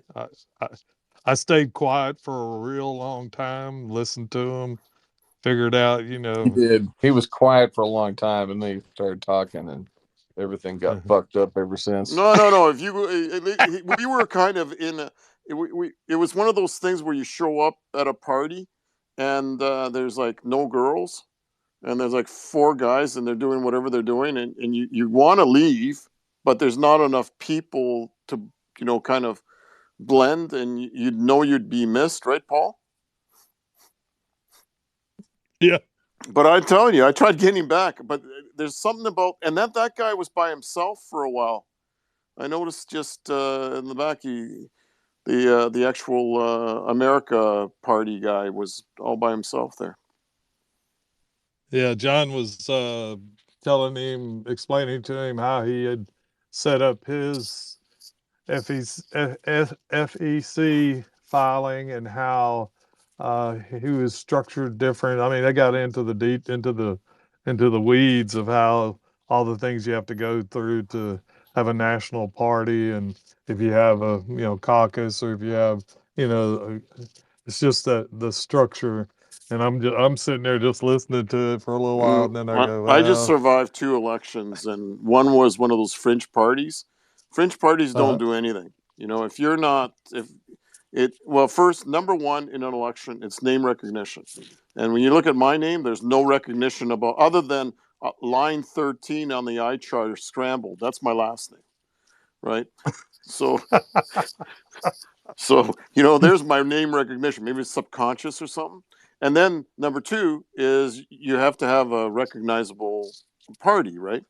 And that's what the comfort zone for the electorate is.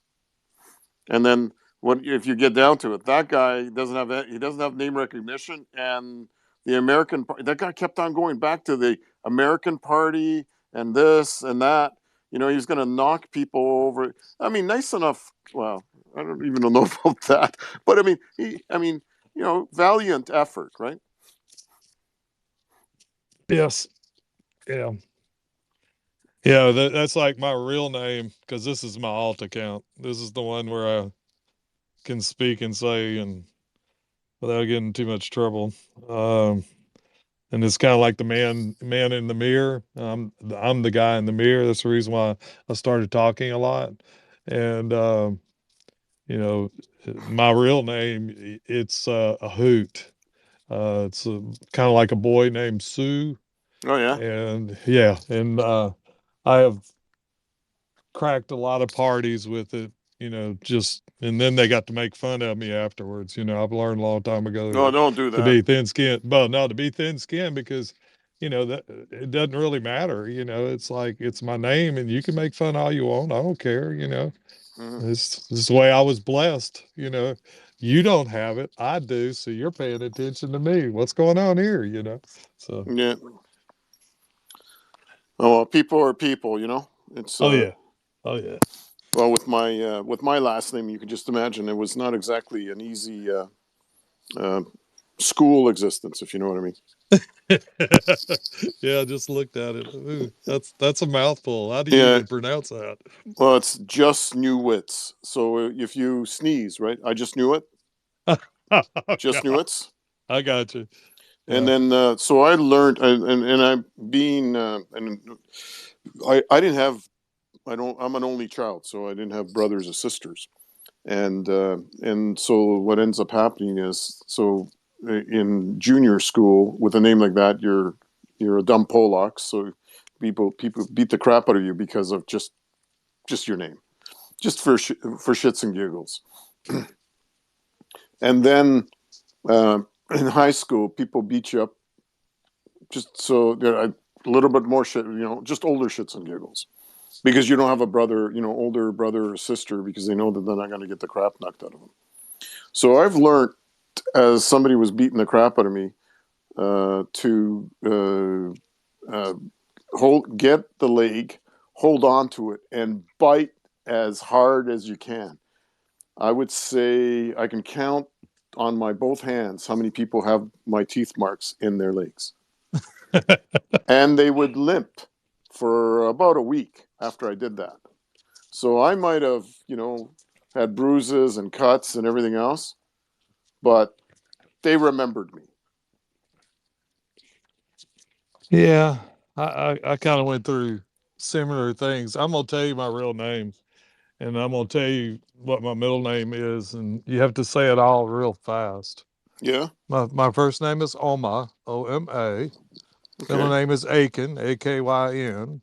My last name is Cox, Cox. Oh, you're funny. That's not your name.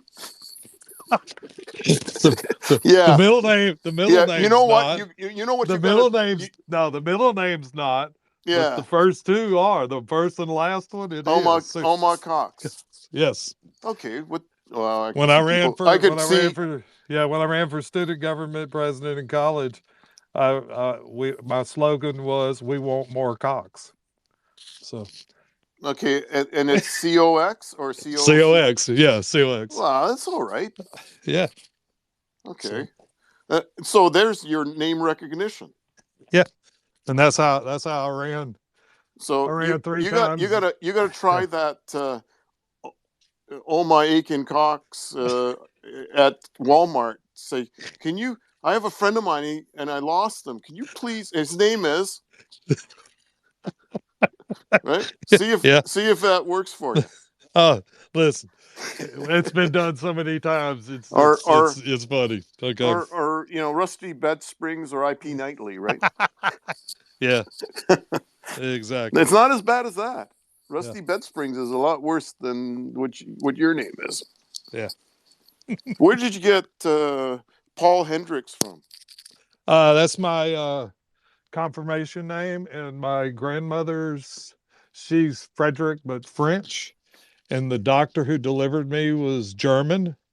So when they said put Frederick instead of the French with the C, they put it Mm-hmm. with the K, but it's based on my dad's side, Oh, okay, mom okay, get maiden it. name. Yeah, it's her maiden name.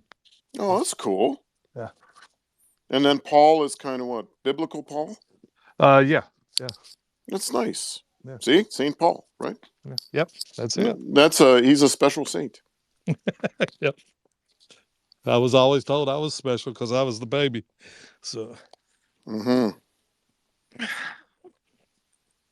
now that we've gone through that history, So you want to is Mike, right? Correct, Mike? yes, yes, Yeah. yes, So you guys know each other's names.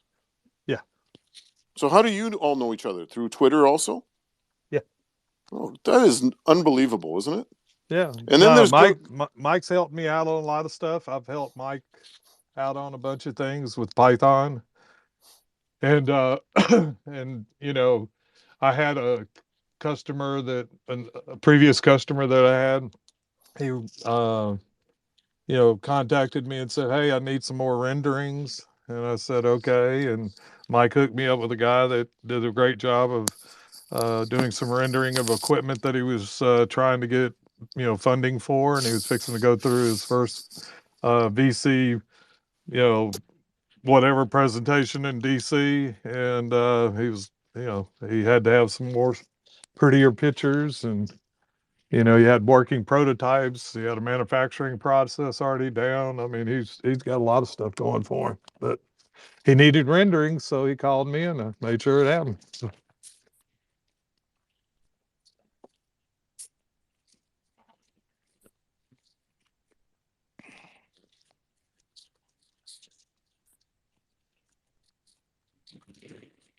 And Dan is extremely good on impromptu, well, not impromptu, but improv, and also in creative, a lot of creative arts. So And improv comedian? kind of more like radio announcer speaking. Oh yeah? He can throw some stories on you and talk bad about you, and you'll be laughing right along with him. So. Oh yeah. So Dan, are you an on-air guy?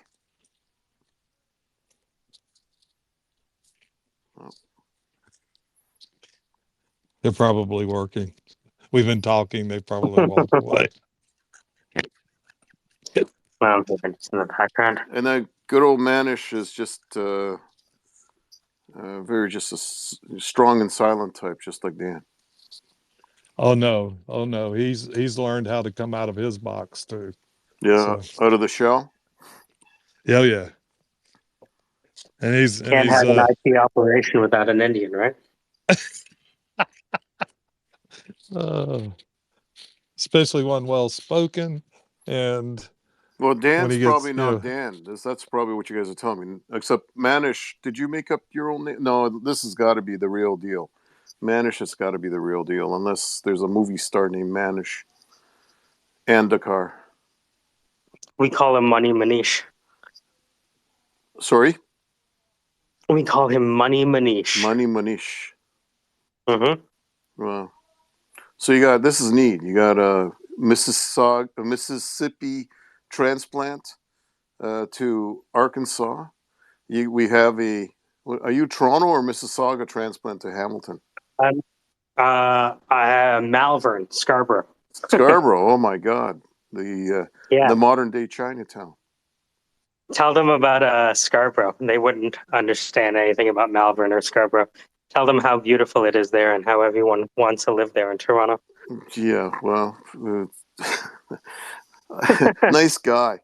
I promised that I wouldn't say anything bad about someplace. No, Scarborough is actually is nice. It's pretty good, but it's actually when Chinatown ran out of space in downtown Hamilton, downtown Toronto, it actually basically exploded in Scarborough. And Scarborough used to be kind of an outskirty-ish thing, but yeah, it's pretty cool. A big difference between Hamilton and Scarborough, right? You know what? It's the same for me.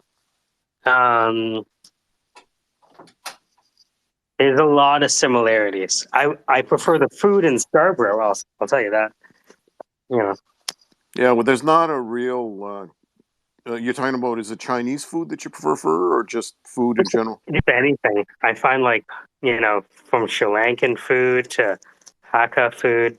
So, but where are you in Hamilton? Downtown, or are you up on the mountain?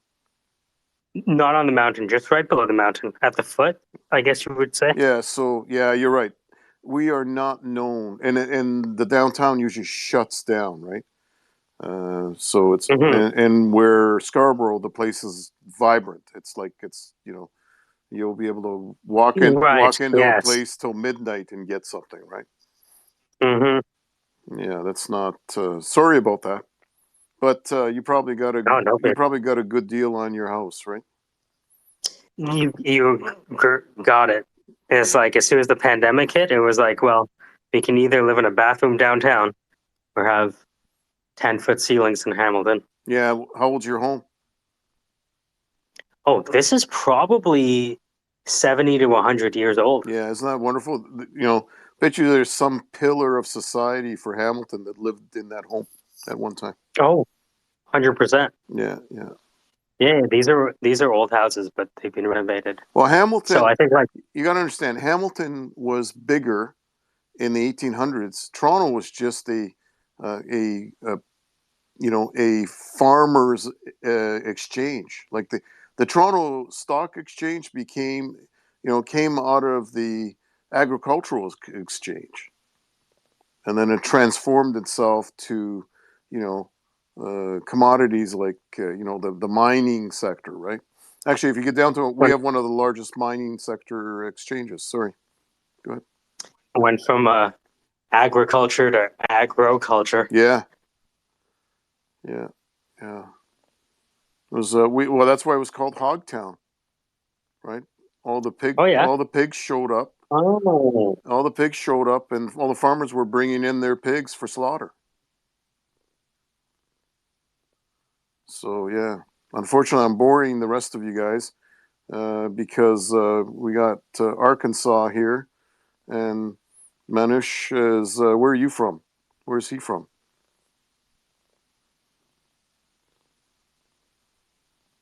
He's in Bangalore. Oh yeah, that's cool. Yeah, and Ahmed's in another. Well, he studied in Ottawa, but is in the States now. Oh, you guys can talk about networks. You guys are on either side of the network. You're the infrastructure, and he's the software-defined part. Yeah, so we work with guys like Zayo and Lumen for Okay. the North America with the actual. Hey, who just popped up? Ahmed, isn't that another? Ahmed is what? Kind of almost the cousin of Muhammad, right? Isn't that like another Not a name for? cousin. Same. So Prophet Muhammad had 99 names, and Yeah, Ahmed was his given name at birth. yeah, exactly. I was just gonna say I know several Ahmeds, and they keep on telling me it's still the name of. Yeah, Ahmed is like John. Or John in North America, or Costa in Greece. You throw a stone, you're gonna hit an Ahmed. Nico, no, it's Nikos, isn't it? Nikos and Costa. Yeah, It depends on the generation. yeah. Costa was I knew so many Costas growing up in Montreal. So many Costas. That's cool. Yeah, Montreal is a phenomenal place.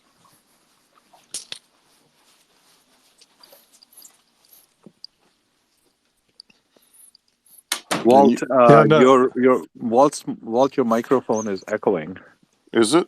Oop, Yeah, your microphone echoes. okay.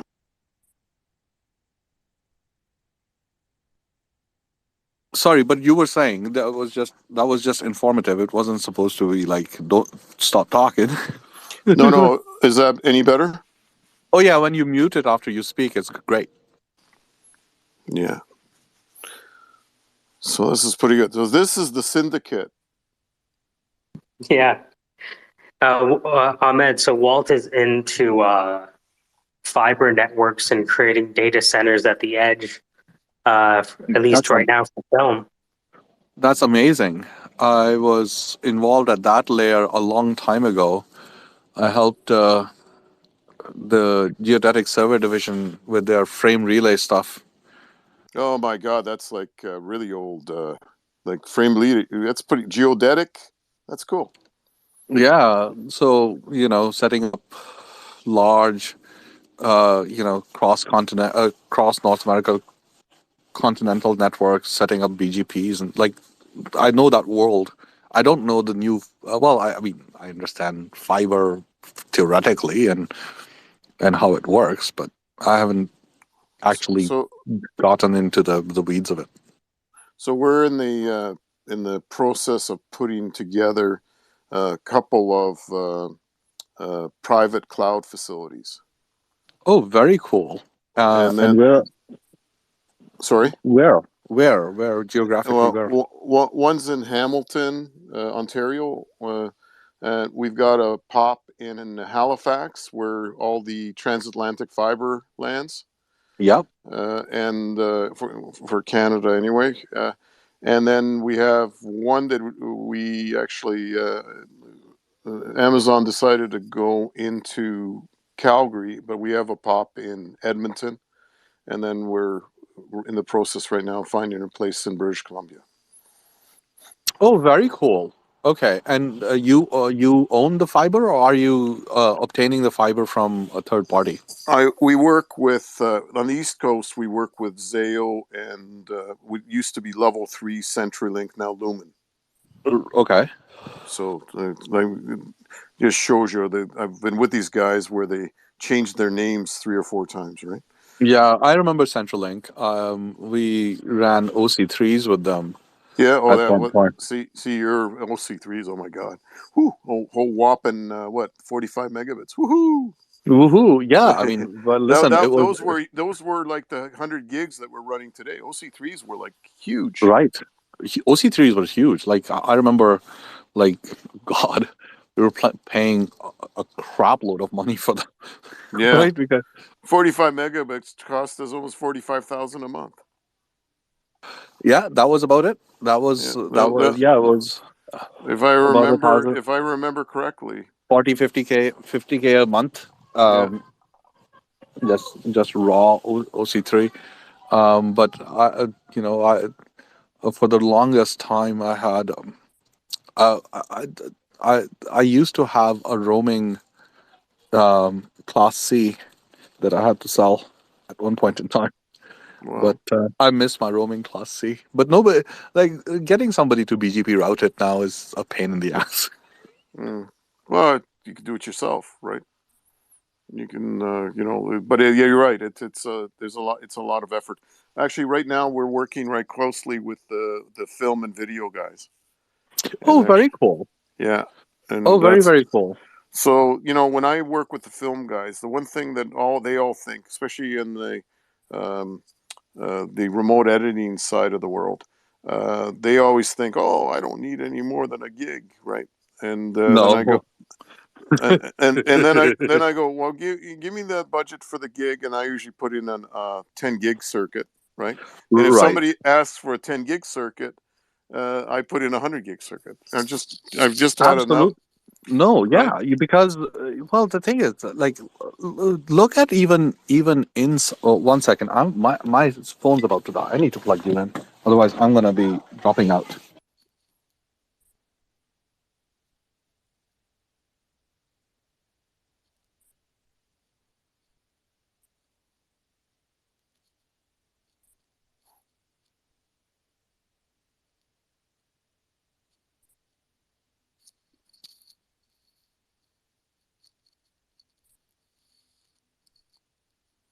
I'm gonna get used to calling you Paul, if that's okay, so that you don't get That'll be outed. fine. That's fine. I don't That's want fine. to out you it, because if thank you for telling me your name, but I think the next time we see each other, it'll be Paul. Oh, You don't want, you don't. I don't want. it's easier. It used to be Web3 Spider, and then I changed it because I set this name up as a like a pen name, Mhm. that you could author things with, and I would set it up on Twitter and email accounts and that kind of thing. And that way, um, if I wanted to post or put something somewhere, But I could express myself, and I've argued with myself. So, hey, it's you like get Benjamin Franklin, he yeah. did it. So, I went in on one of these Twitter accounts, and people accused me of being a bot. Then they accused me of being that I'm Elon, but with somebody else's voice, right? And then it's like, enough's enough. I'm the real person, for crying out loud. I'm probably more real than the people that were talking to me, right? yeah. It was, oh well. Yeah, see like I remember a story you told. I think you were talking about when you were able to get them to let you get access to the fiber. And I've tried many times with AT&T, and T, and then another company, HughesNet, Yeah, ran fiber on the opposite side of the road, yeah. and they're not branching in my area. They were, it was transit, and the only other guy was Optima, or I forget what it is, Suddenlink it used to be, and they Mm. changed their name. And they said, "Oh yeah, we'll run it to you. You know, this be like $8,000. It's just 2 miles down the road." And I go, Yeah, "Yeah, nice. it's not." Thank you so much. I said, "I appreciate it. I'll with what I got. You know, Yeah, for a yeah. while." Yeah. I have special word for you, or some words for you. Yeah, nice. Actually, it was funny. We had there was an indigenous group in the north. Actually, there's a whole bunch of them, but this one actually was very specific, and they put millions of dollars into fibering all these places, and we have a monopoly up here. Well, they kind of remonopolized themselves, and I won't mention who they are, but That's uh, fine. so they were a pain in the ass, and they missed this one community, and it was 10 kilometers away from the community that was connected. So I bought a reel of a 10-kilometer reel of fiber, and we took right, and we waited for the winter, and I got this friggin' reel, and we actually ran fiber on because oh my god, we can't, how do we install it? Well, it's nothing but rock up there, right? And you're literally all over the place, so it's kind of and then you need environmental studies. You don't want to trick the whipping willow or the little loon or the little snake that nobody knows the name of, right? So because it's like you're trying to do the installation, you have to actually kind of get the permits to do all this stuff. So what we did, we took a couple ATVs, a snow machine, a snowmobile, and we that had we kind of welded the friggin' spool on the back of this thing, and we just ran it straight line across everything, the water, you name it, and we had the place hooked up in like 2 days. No permits, nothing, and Strung it. Just it's still working. Well, I mean, who the hell's gonna, other than the beavers, maybe might chew through it or something like that, yeah. but that damn thing's still working. Yeah, we put an industrial in a security system. We ran it, and then they ended up changing their backbone at the plant to fiber, and we were doing work and out around one of the gates, and somebody dug and cut a line, and then that was my first strong experience of getting a qualified individual that could splice. And we went through several guys, and then one of the control guys come out there and said, "Hey, here's a box, weatherproof box. In it, he had a connector, and we were able to put it into it and all it because it was just to control a gate. It wasn't Yeah, it yeah, wasn't anything at that end. And but we made a big killing. I mean, it was a lot of equipment just to get the end, but at least you know, fiber is good stuff. That's all I can say. yeah. Well, listen, you can do a lot with optics is the best. When I was Yeah. building radio transmitters, or AM or FM transmitters, but AM was actually the worst. So you're running control twisted pairs from copper, literally from the transmitter building to the actual towers.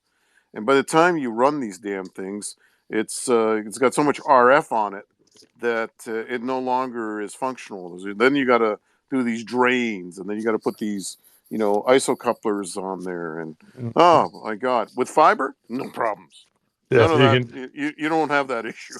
no interference, nothing. Yeah, because that's like running Ethernet, limited 300 feet, and then Yeah, we were doing like some field monitoring with RS. Was it 232 or yeah, yeah. 440, whatever, and 488 or 488, yeah, and the guys, they ended up having to be really what? creative to be able to monitor some equipment that was out by a fish pond. It was So, crazy. so So what's interesting is 232, right? uh-huh, And 488 or anything with a uh-huh. 4. So 232 is like the you know, like it's an unbalanced, right? So it's Yeah. like your stereo, right? Like, you know, how you have your little RCA connectors. I mean, you don't have that anymore because they have optics now and Yep. everything's all HDMI, right? Yep. But back then, if you were putting in an input, you'd have these, you know, the center and then the outside. Well, that's unbalanced because it's two wires to get one signal, right? Yeah. But what's balanced is when you have plus, minus, and shield. And the neat thing about it is you have a better chance with balanced, uh, like a, you know, than than unbalanced, because it's really audio. You know, it's telemetry, right? Going to the damn thing. Yep. So a lot of people didn't realize that. So it's kind of well. Yeah, and once fiber really kicked off, they retrofitted just about everything in the plant from the main switches to sub distribution where they'd hook up all the PLCs and all the controllers and everything on all the manufacturing lines and that kind of stuff. It was fun to watch because I helped um, design mounts and access. I had designed platforms to be able to reach, they didn't want to work from lifts. And so I had to work with the controls guys. And, that's where I got the opportunity because they never would let me play with that stuff. They said it's not your cup of tea. You don't need to be messing with it. So I love the way you guys say that. You know, like it's kind of like, you know,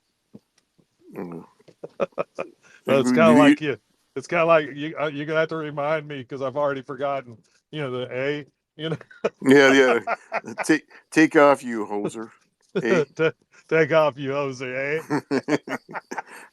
It's kind of the same way. You're Canadian, I'm telling you. There you go. Well, I got another badge now. I like that. I get lots of badges. So, oh man. And you gotta say I'm sorry a lot, right, Mike? We gotta say sorry. No, Mike says right. Mike says right all the time. Right? Right? Ain't that right? Yeah. Is that a Canadian thing? I don't think it is. No, he's making fun of me. Yeah, the guy who invented the Just Do It, Art Williams, used to say that. Ain't that right? Right. Ain't that right?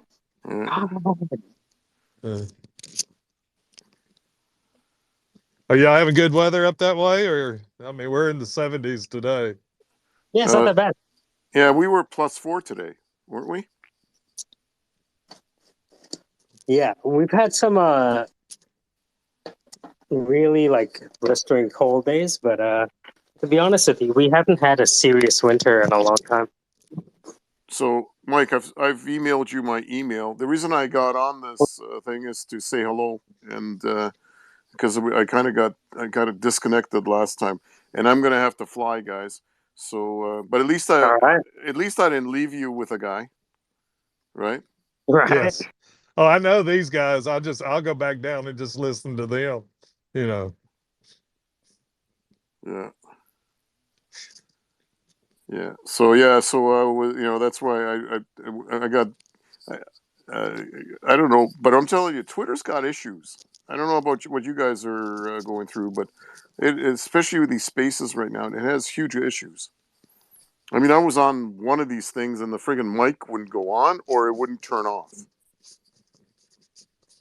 Yeah, I've experienced that a little bit too, but I don't know if it's upgrading the latest OS on my iPhone or, the biggest thing I find is moving, like when you get different connections or different wireless connections, moving, in a building and that kind of thing. It's transferring and. When I talk to you guys, I'm in the truck, right? That's when I have time to do that. So instead of listening to radio, I'll get on the space, right? Yeah, that's what I'm doing. I usually try not to, because I traveled one time and it was like, every few minutes, you're going a little bit cellular there, Mm. No, I'm just looking through the website. Walt, this is pretty detailed. It's great. What's that? Sorry. I was looking at the website. Yeah. Oh, I have a website. Oh my god, I didn't know that. Dark fiber. Yeah. So yeah, it's pretty cool. Like I So said, is IPv6 going to catch on in Canada, or where's the state of? I've seen it in India a lot, but it's got to catch up in Canada. There's no more uh IP4. There's a shortage right, of it. It's going to catch. I think IP6. I think is going to be. I think that's going to be huge Web 6 thing. Sorry, Web 3 thing. Sorry. I think if you're going to need IPs, that's the I think the problem is that everybody is kind of. I mean, Hurricane Electric when I was peering were the first guys with 6/4, and then you're right, it never kind of caught on. But then really there's not the shortage of IP4, and like I said, it's all gone. And then there's like a waiting period for it. But I call the douchebag factor. Everybody out there grabbed a whole bunch of these guys. All the big guys grabbed a whole bunch of them, and then they're just sitting on it. That's the problem.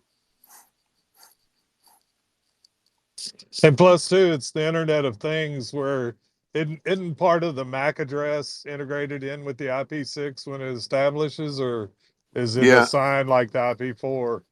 You yeah. know, No. IP4 was the original MAC address. yeah, Uh, but I think the makeup of 6, and I don't profess my guys know this thing better than we I do. got you. I got But you. I'm an old school guy, so I'm not going to pretend that I know. Uh, the way we've got it is we've got routing. Our main routers, especially the 100 gigs interface stuff. Um, we decided to do it discreetly. So all the routing for 4 is one building, and all the routing in 6 is going to be the other thing. That's And we're going to that's do anything to do Web 6 will actually be 6. Sorry, yeah, I call it Web. Sorry, Web 3 will be IP6. yeah. That's a good thing to do is to segregate those because they're eventually those will be phased out. I think you know. What the IPs? Yeah, yeah. Now, tell me more about that because there's I've heard different rules of thumbs about that. So there'll be no IPs. You think IP addresses? No, no. It will be sixes will kind of you know have has such a large set that the IP4s will eventually be phased out based on the hardware Will not and be things being will produced. not. Yeah, so people won't be so dependent on IP4, and once they transition, you're right, that it won't be a Yes. Yep. priority anymore. Yep. Yeah, well, that's what we're doing. Then when we've got what is it, every interface, we're gonna have roughly by the time we're done, and I'm gonna probably need a ton of help. Our people are gonna probably need a ton of help from people like you.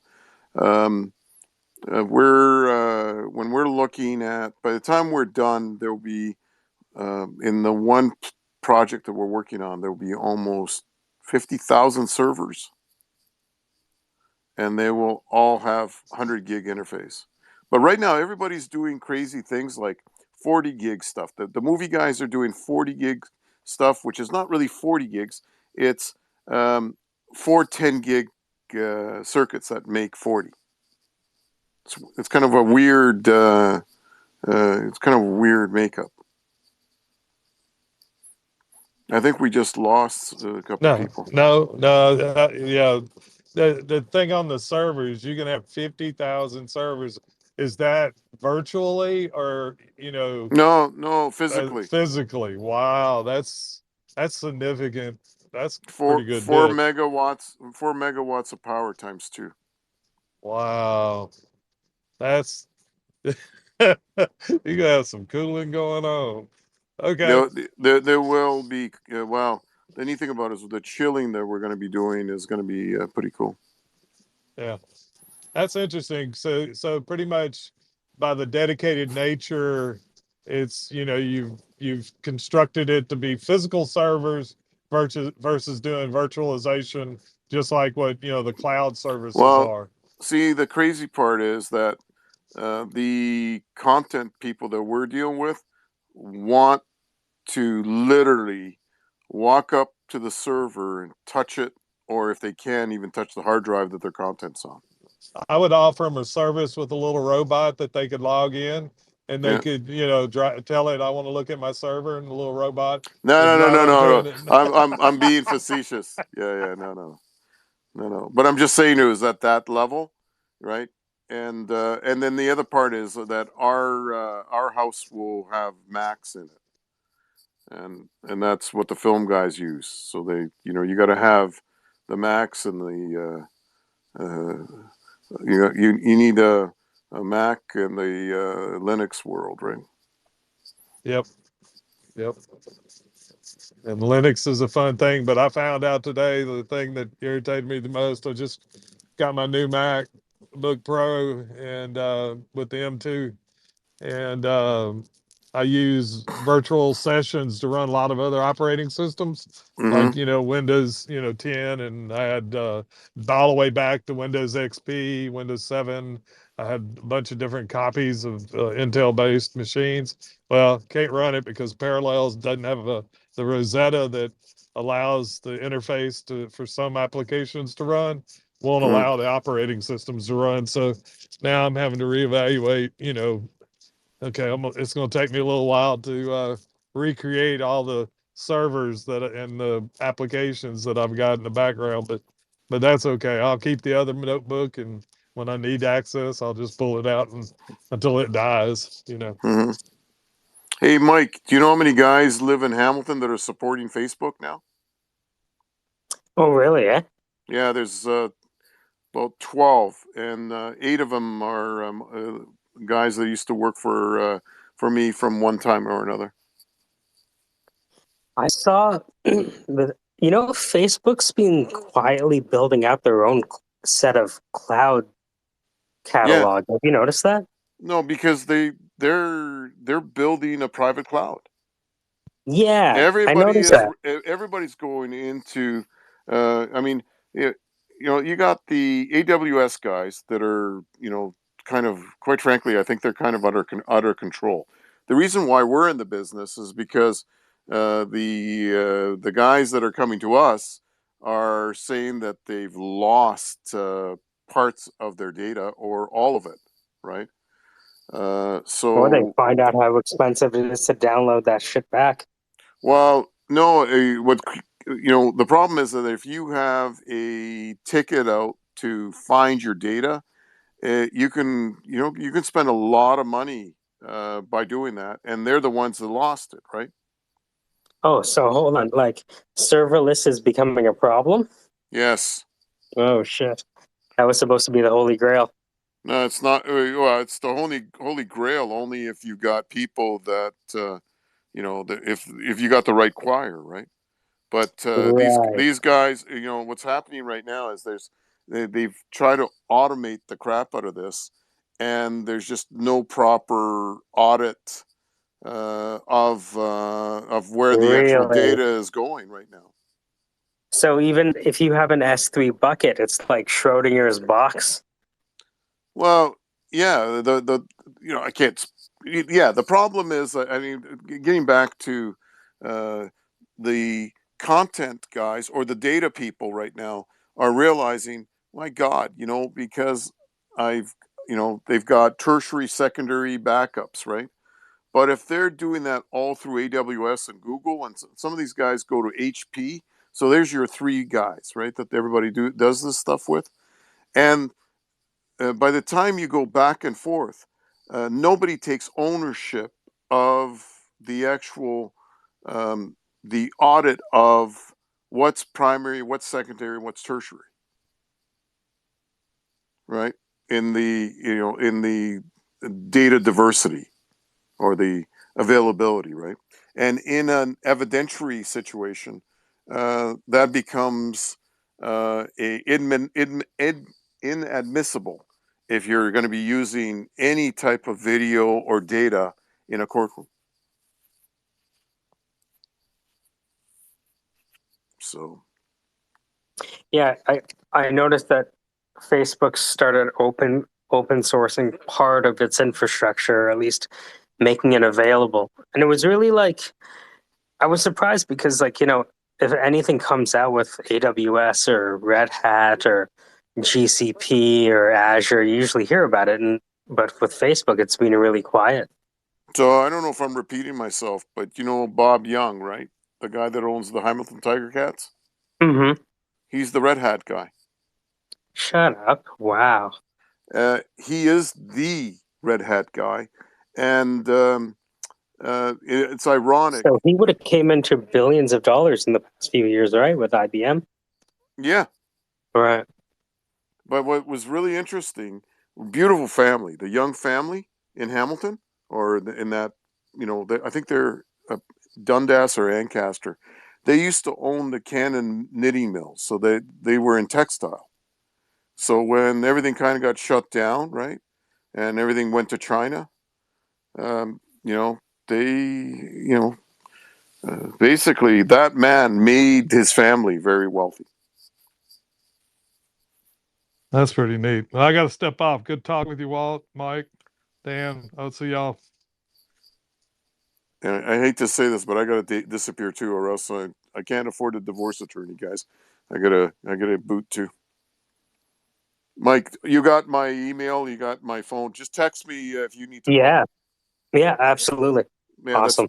okay. I got to I'll bounce. do that. Mhm. Thanks, Mike.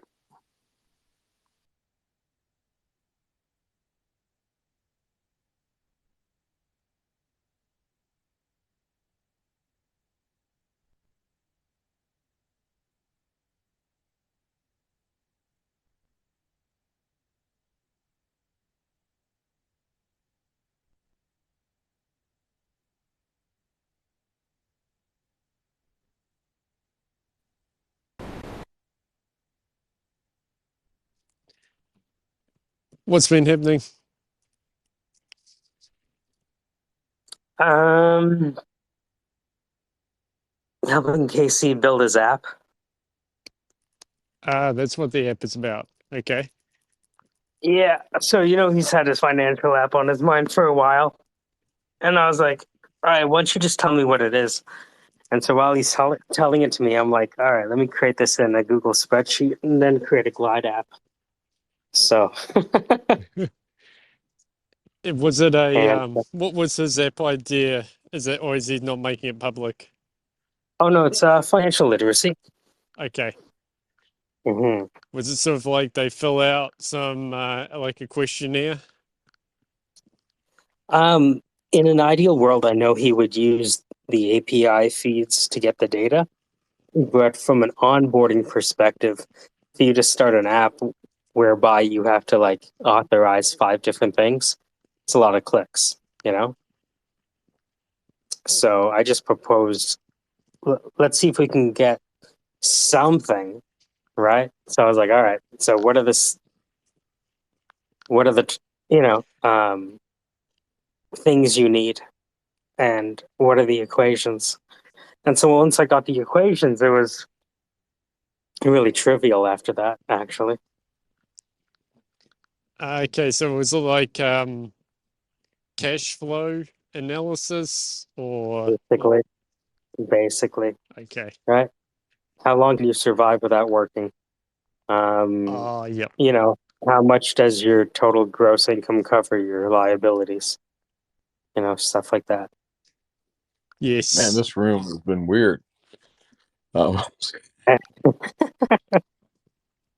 I've just come back to the microphone, so I've sort of been away, but it's great to be back, everybody. Thanks. I'm obsessed with fucking training that model. Yeah, It's what are you so training now? well. Jan, I didn't mean to interrupt you, so sorry about No, that. you go for it. I'm just walking. That same thing I sent to you. With the plush squeezable Oh Biggie yeah, and Snoop Dogg. yeah, Yeah, very cool. Awesome. Yeah, I can't wait to get into that. There's so many cool tools out there. It's cool. Still waiting for the EB synth. Did they get back to me? Yeah, that one is one you should be able to download. But you're gonna need some tool, and you probably can do this in Premiere, where you can take a video and export it out frame by frame. Because that's the way EB Synth kind of works. It's like, hey, give me a folder of 700 frames, which is basically what 6 seconds of someone sneezing. You know what I mean? Right. So yeah, in fact, in this Japanese animation thing I'm working on, I want to like work with you, or maybe somebody that does this, and you might do this yourself. But there's these like After Effects plugins that you can take a still frame and make sort of like the lamp in the ceiling kind of flicker and sort of like be bright. It's not really, you're just like animating something that's just like light and brightness. And you see that sometimes in those like YouTube lo-fi, like 24-hour music videos where it shows the girl like on the computer, and there's like that one thing in the background that's animated that keeps the scene kind of alive, but it's not really alive. So yeah, that's one of the things I want to try to do, so I can pull off a lot of really cool Ken Burns, like here's the slow pan across the shot, here's that cool light flickering down the hallway, and largely all this blood that's here in the hall. Well, that's up to you. What do you think is going on? You know what I mean? And it's all like, ooh, spooky. And then you hear, Casey's voice in there, and it's really doing the whole like, hey, hey, Mr. Zombie. You know what I mean? He's doing that voice thing. And Casey ends up being one of the guys. He was actually one of the paramedics that got fucked up with some of the radiation, and so he's kind of crazy. And eventually he leads a band of people and they do stuff. Who knows? You know where I'm going. Dan, before you go off on the tangent, are you in Ohio? Wait, what now? Because I thought you said a while ago you're in Ohio. Is that right? Yeah. Yep. So what's the deal with that, I don't know, That that derailment. vinyl It is real. chloride train and Yeah. That is a true thing that has happened. It's about, I guess it's about maybe 100 miles from me. Yeah, it was 5 train cars. I think vinyl chloride, but the thing is vinyl chloride is a liquid, but as soon as it's exposed to air, it vaporizes and it attaches itself to water vapor, and in that process turns into some other chemical that is basically acid rain. So there's this huge massive cloud of acid rain that is no doubt they moved around, I don't know where to, but has also infected the Ohio River, and the Ohio River sort of goes northern up to Canada and also goes south. So I'm sure it's going to be an ecological disaster for the region, and it'll be covered up probably a little bit alongside of. They just don't have anything to say right now. You know what I'm saying? It's not so much that they're covering her up. It's just they can't tell you anything that you don't already have like speculated. Like, is our water fucked? Yes. Okay, is our air fucked? Yes. Is Norfolk to blame? Yes. Did Norfolk really give the town 25 grand? Yes. What were they thinking? They were thinking $5 a person for restoration. So wait a minute, they paid 25 grand in advance and without knowing what defects would occur? Of course. Why? To set precedent that these people would take it. Ha ha! Welcome to Legal 101. Right. So yeah, man, it's but is it's it our crazy. Fukushima? I don't know if it's our Fukushima per se.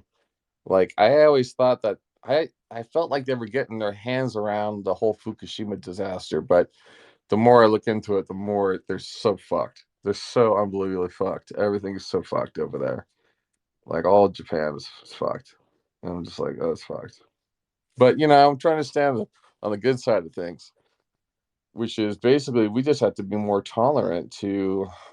It's not that these mistakes shouldn't happen is that the human race has not evolved enough and learned from enough natural disasters, really, or man-made disasters, to basically get the proper genes so that we can tolerate a couple more rads than usual. That's great lunacy, by the way. I'm glad that's being recorded because that one should be saved. That's the kind of lunacy we need going forward. It's the transhuman equation. That's right. Humanity, you've had your time, your chance. And what have you done? You made a green, orange goblin run your country? Come on, please. Step aside.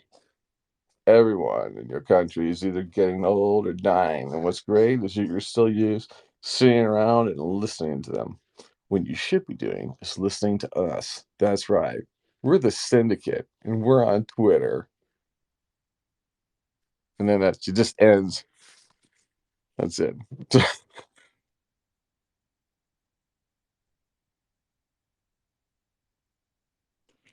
Well, at least it sounds like you're a fair distance from the site of disaster. 100 miles or so should be enough distance It away. is and it isn't, because like the EPA released like a contamination zone map, and it went all over the state of Ohio and like half of Pennsylvania.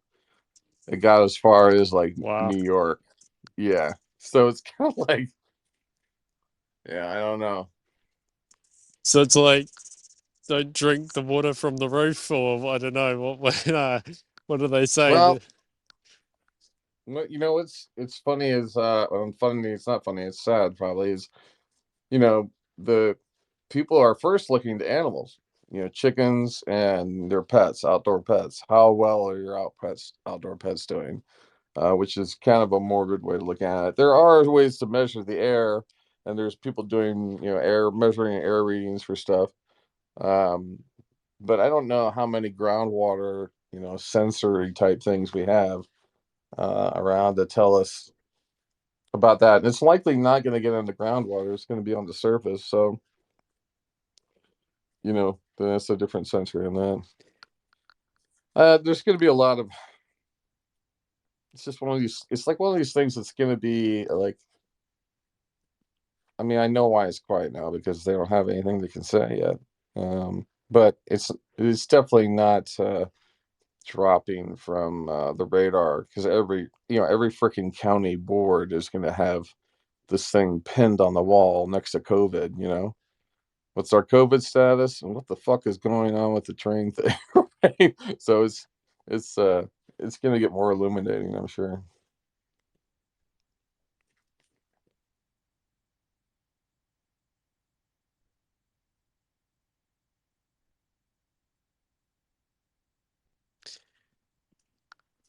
I got an email the other day, so because I'd bought her Udemy course on AI art, and it was like a mid-journey course. I've watched a few of the videos, but I haven't completed the course yet. But the guy who made it, he's just published another course where he's done like AI, but basically it's like how to make your own children's book using AI. So it sounds like quite interesting. So you know how previously, if you wanted to make your own book, like your own children's book, like an illustrated book, you would have to get an illustrator, pay them a lot of money, all that stuff. From what I take, it's like do it all yourself using AI.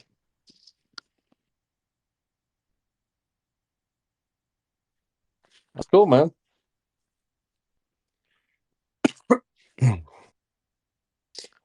I'll see if I can put it to the top. Dan put me onto this thing that allows you to train your own model by just drag and dropping images. So I've been kind of obsessed with it Ah, cool. recently. Is that the ML runway thing?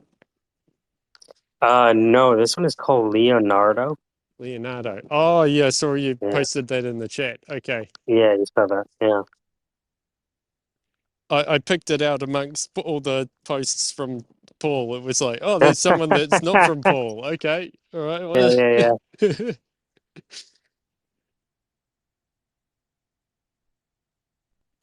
That's the really throwing me for a loop because usually you're just kind of prompting into the wild, right? But now it's like, oh, you can actually get. It's like creating your own filter. so to train it, um, do you have to pass in like a certain number of images, or how does it work? That was the crazy part. I did the initial training on like 8 images. And then when it started creating images that were really spot on to the original, I used the generated images that were congruent with the initial ones to train the new model. So I could really nail down the design pattern.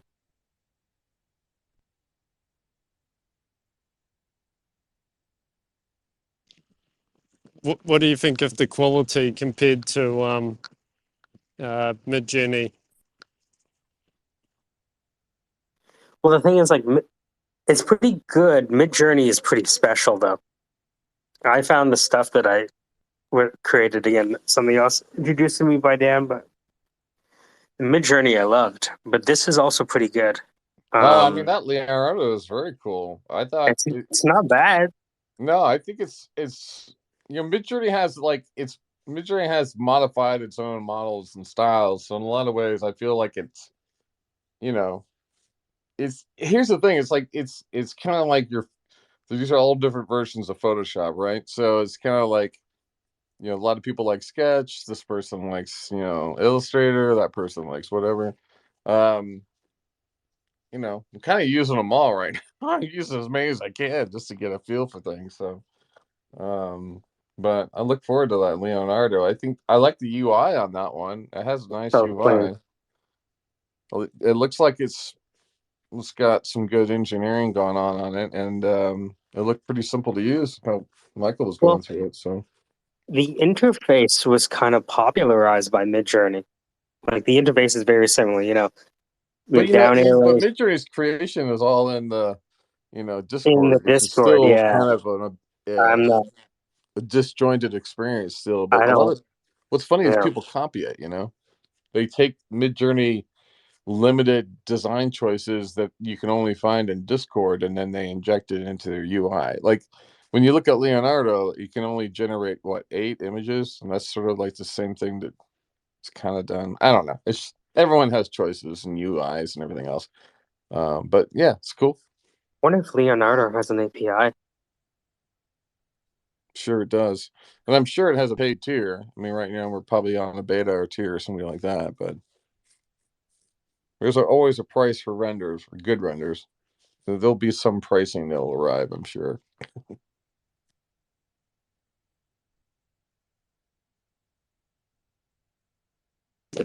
I like the idea of doing a sketch, like a rough sketch, and then just putting that in as an image, and then saying like, complete this. And I think you can do that with Midjourney. Is that right? Yeah, you can have a reference image. You can also blend a set of images and then have a prompt connected to it as well. Um, I don't know how well. I guess you have to sort of tell it how much you want to take as reference information from the initial image. Like, you could have a weighting of 0, which it's inferring very little, or as high as say 100%, in which case it's doing probably something like 90 or something like that, because it's trying to give you a mix of what the model can do plus what the image is already based on.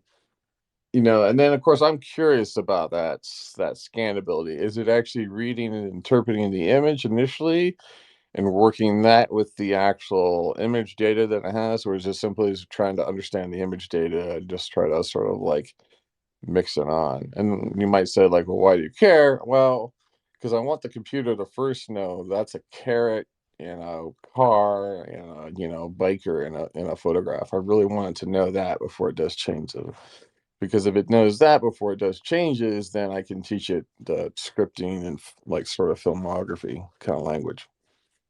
That's a new pet project I'm kind of working on right now, which is sort of like figure out the filmography of it probably exists in terms of like film terms of like, okay, obviously this is a, there's just like all this terminology that sort of defines like how film works, like what angles and scenes and all that kind of stuff.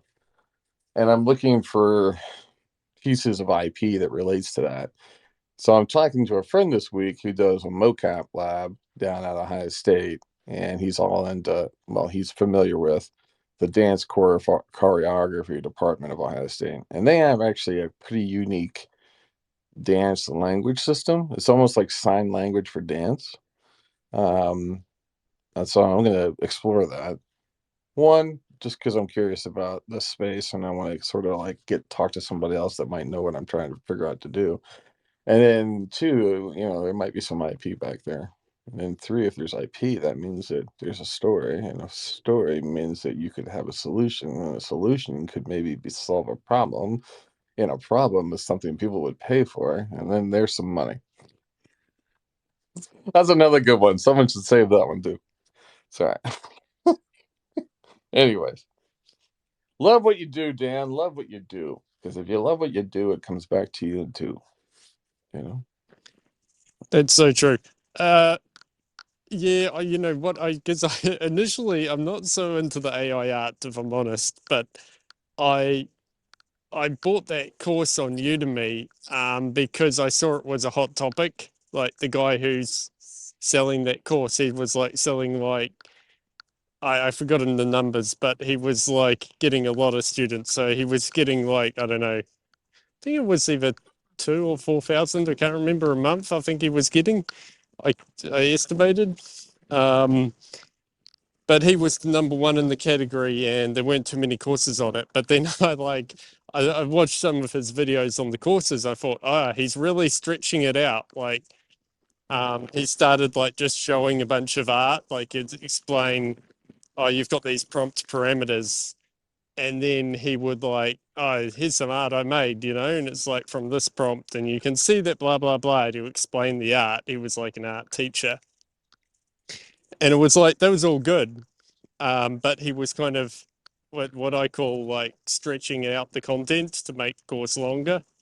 So I thought, oh well, I could, explain the same thing in a short amount of time.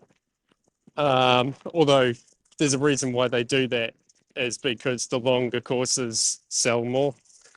But yeah, when I had to go with it, and I kind of struggled even just with the setup and everything, and then I thought, I better just stick to what I know, which is the Python programming course. I better finish that, not go down all these rabbit holes. Yeah, I see what you're saying.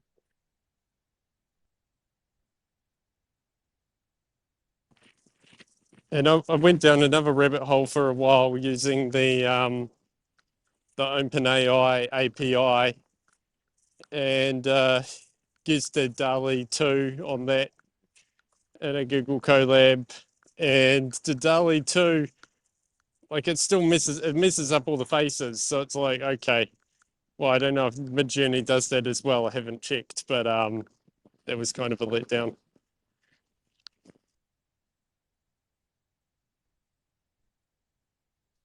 I've only really been playing with mostly Midjourney.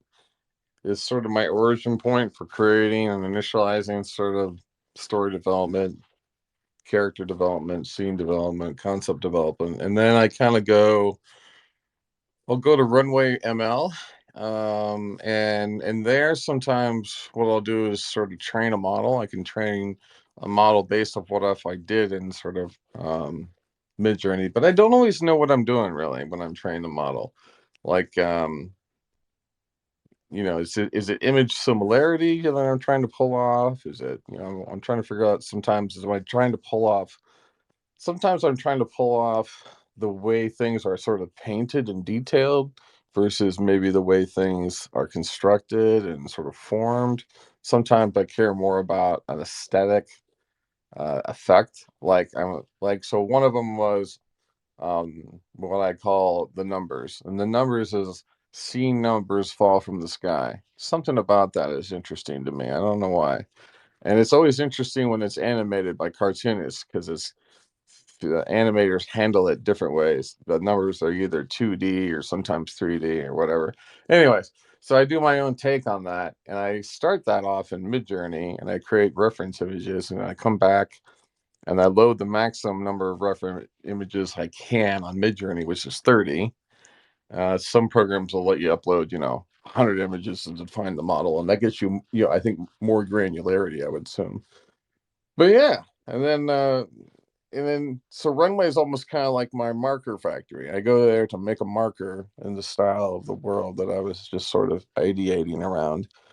And then that lets me sort of play around with the parameters. Now I can sort of describe what I want to see from the camera, and it already knows that I'm in the world of, numbers falling from the sky. So wherever you look in the horizon, there's always a number out there coming down.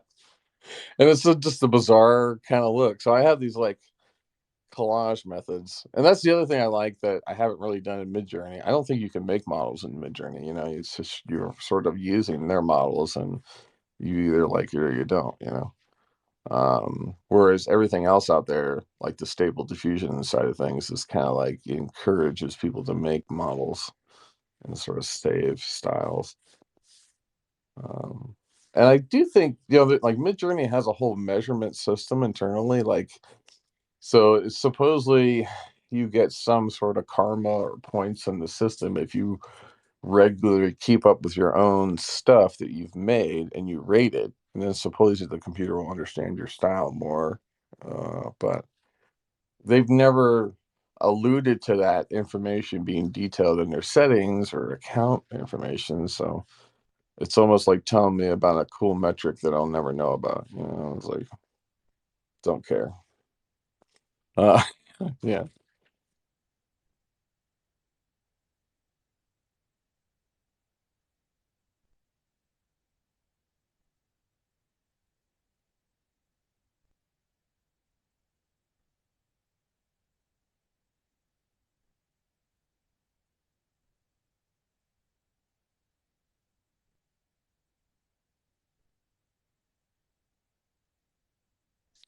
I am gonna open up an AI animation company though, because at this point I've actually, since Friday, I put together this really. It started with this story that was a true story about this guy who brought a gun into a hospital, brought it into the MRI room, and the gun got ripped from his pocket, and the MRI machine or electromagnetic thing also set off the gun, and the gun shot him in the stomach, and then he died later. It's just like, oh god, what a terrible story, right? And so then I started sort of working on like an animation film about that. And then I added a bunch of cool stories like zombies and all kinds of stuff later on. But and then it turned into like there's a movie out there called like Collateral Damage, I think it's called. Um in Tom Cruise Hollywood. and Jamie Foxx. Is that what, remember that there's a movie that's either called Collateral or maybe it's something else where basically the movie That is was a like movie about KC. it could be. But there's the movie that's about like it has like it's 5 different stories all from the same origin point. So you take the origin point of the event. So in this case, the hospital has this electromagnetic event that goes off, and as a result, it has this effect on all these different groups of people that are related to the hospital. So like, there's the story of the ER docs and what they experienced. There's the story of the surgeons, what they experienced. There's the story of the commandos that were trying to go in and figure stuff out.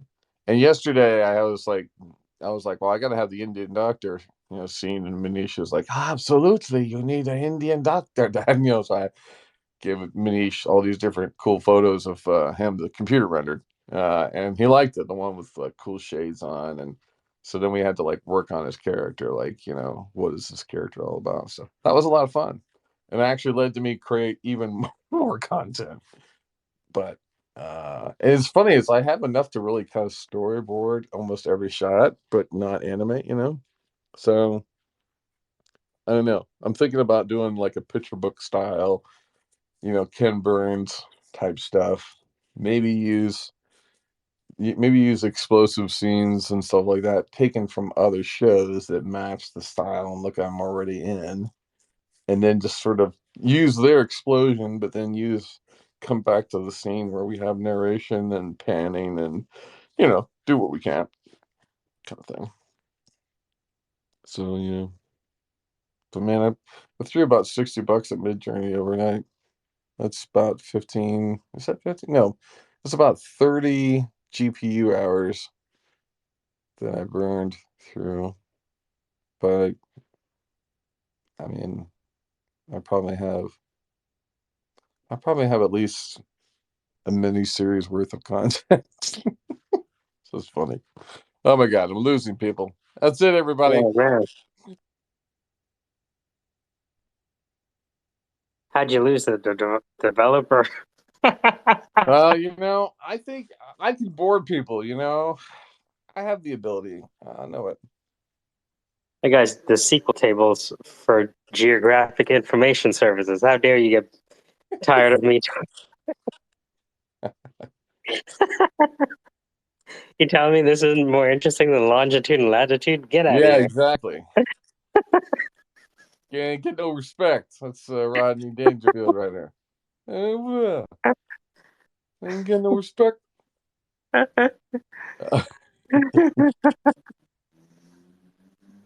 right. Well, maybe we should take a nap. I'm thinking about taking a nap. That's a great idea. Yeah, that's a really good idea. All right, take it easy, man. I'll talk to you online. Yeah.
Can you hear me?